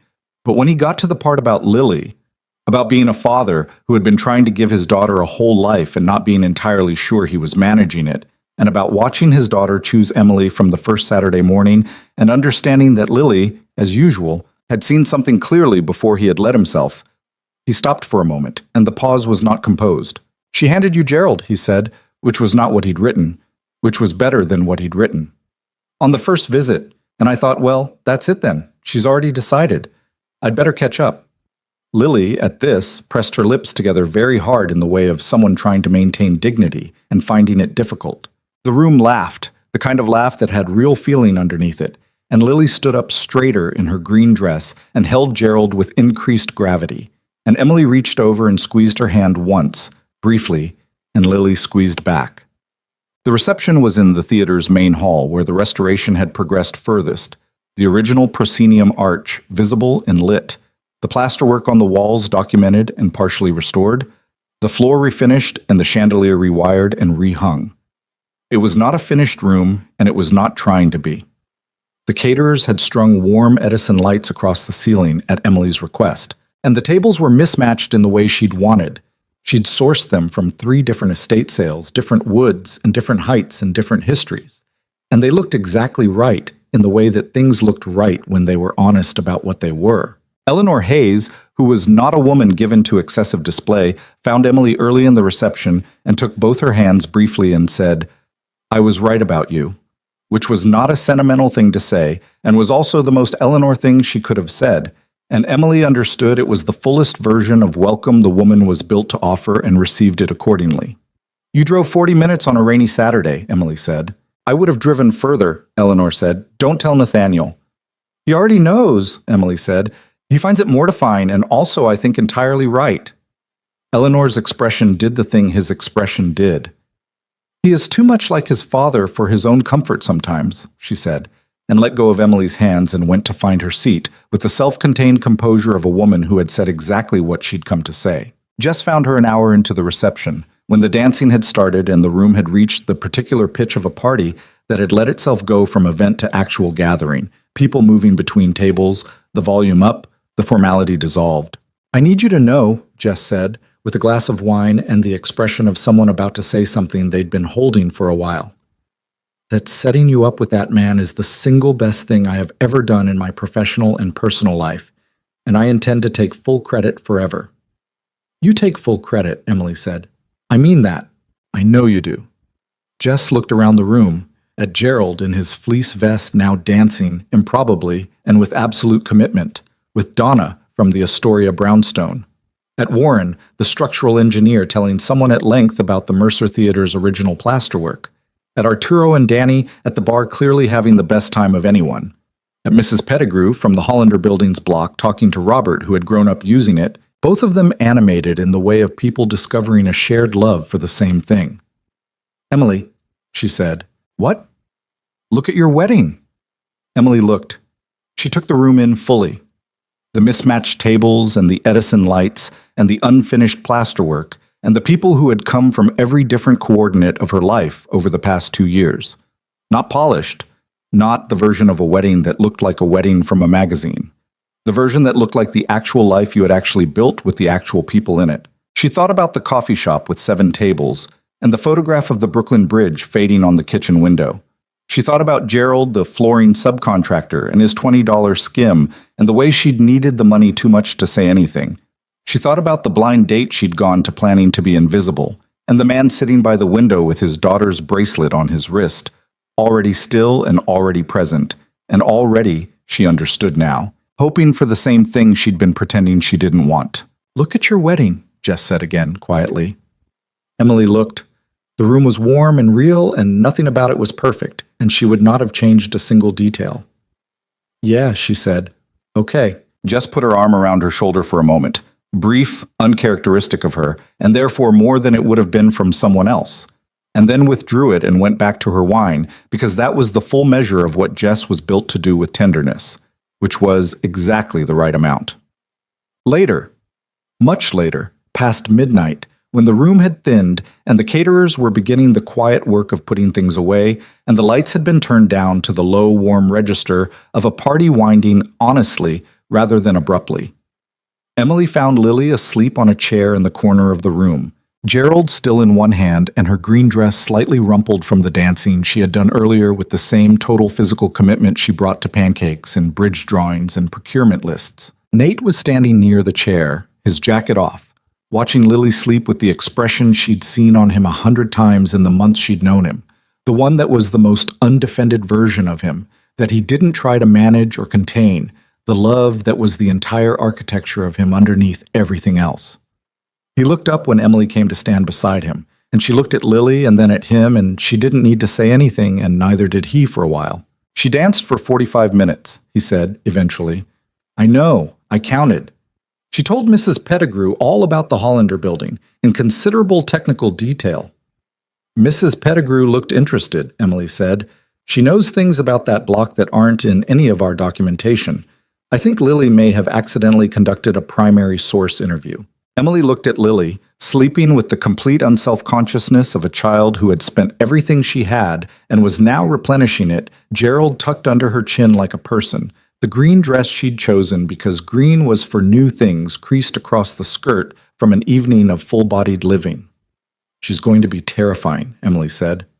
"She already is," he said. I've been terrified for years." Emily leaned into him slightly, her shoulder against his arm, and he put his arm around her in the easy way of something they'd already been doing long enough to not require arrangement. The room was quiet around them, the last of the guests saying their goodbyes near the door, the caterers moving in the calm, practiced way of their work.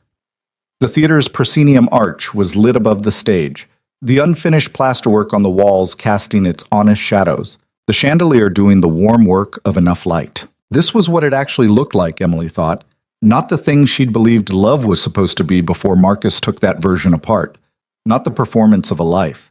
Not any of the glossed and managed presentations she'd been handed and had handed back to the world for a year and a half.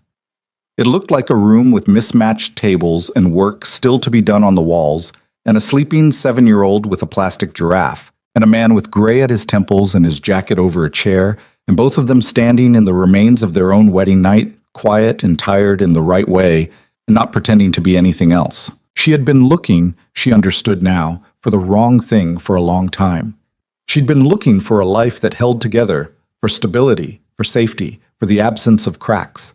She had been afraid that anything with cracks would eventually fall. What she hadn't understood, or had understood intellectually, but not yet in the bone-deep way of someone who had learned it from actual experience, was that the cracks were not the problem. The cracks were evidence of the structure having been alive long enough to encounter the real world. What mattered was the foundation. What mattered was the material. Whether it was honest, whether it was what it claimed to be, whether the people who built it had cared about doing it right. She had spent the last 2 years learning to see that difference. In buildings first, and then in the harder architecture of herself. "Can I tell you something?" she said. "Always," he said. "I don't think the life I lost was the life I was supposed to be building," she said. "I think I was building it in the wrong direction. The practice, the plan, all of it.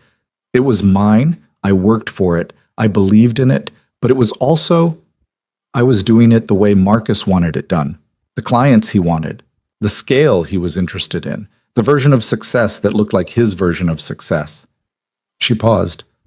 "I think losing it was terrible.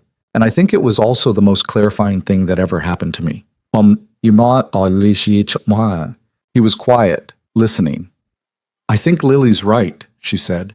"About buildings and about most things. Some things look like they've been a lot of things." She looked around the room.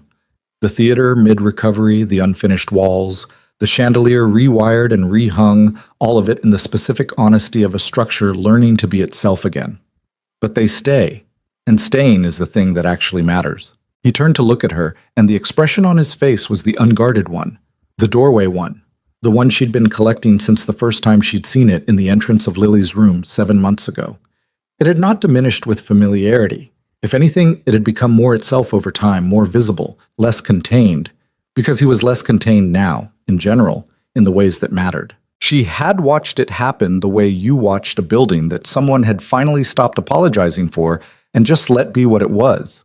"I stayed," he said, "for the record." "I know," she said, "even when you were very clearly trying to make that difficult." "I was doing you a favor," she said. "I was being honest about what I was." "You were being honest about what you were afraid you were," he said gently. "It's not the same thing." She held that for a moment. It was the kind of thing that would have stung from the wrong person or in the wrong tone, and instead landed simply as true, which was the particular quality he had that she'd never quite been able to name until now. He told you the real thing without using it as a weapon.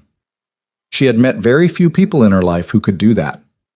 "Fair," she said. Lily stirred in the chair, made a small sound, resettled. They both watched her for a moment the way you watched a sleeping child, with the particular attention of people who understood this kind of quiet didn't last and were not going to waste it. "I want to be here for the terrifying part," Emily said, "when she's running things." "You'll be there for all of it," he said. It wasn't a question. "Yeah," she said, "I will." She looked at the room one more time, her actual life, in all its honest, unfinished state, and she thought about the woman who had come into a coffee shop at 5 in the morning for 7 months to practice being invisible, who had worn exhaustion like armor and walked into a blind date planning to be rejected and had somehow, against every preparation, been seen instead. She thought about how afraid she had been for so long, how much she had managed and maintained and kept at arm's length, how the distance she'd created to protect herself had also been making her a little smaller, month by month, and she hadn't wanted to see it because seeing it would have required doing something about it. The doing something about it had been the hard part. Not the dramatic gestures, the pressing buzzers and the kissing on staircases and the showing up. Those had been the easy part, in the end, the part that came naturally once she'd gotten there. The hard part had been the long interior work of deciding, slowly and without any guarantee, that she was still worth the risk of being known. She had decided. She was still deciding, probably. She thought it might be the kind of decision you made ongoing, not once because the fear didn't disappear. It just became something you knew how to carry while you moved. But she was carrying it in the right direction now.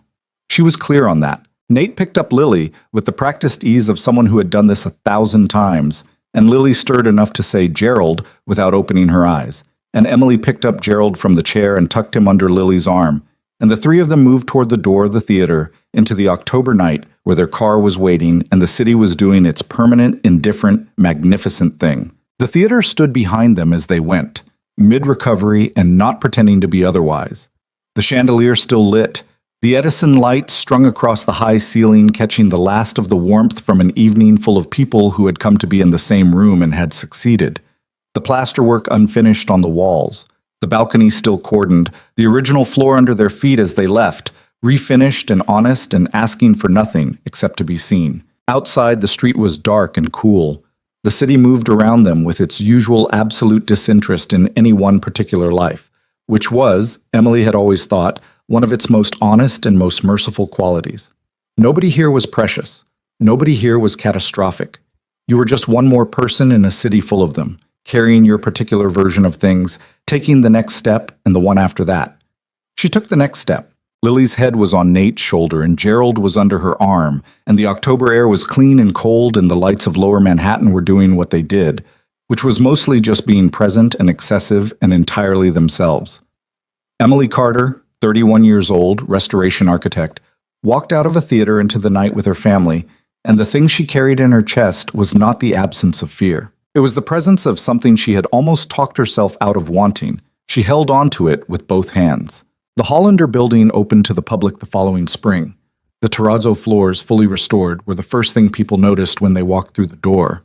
A small bronze plaque near the entrance read, "Restored 2024. Original construction 1923. It took 100 years for this building to become what it was always supposed to be." Some things take the time they take. Emily had written the plaque text herself. Nate had read it once, looked at her, and said, "That's the whole story." She thought he was right.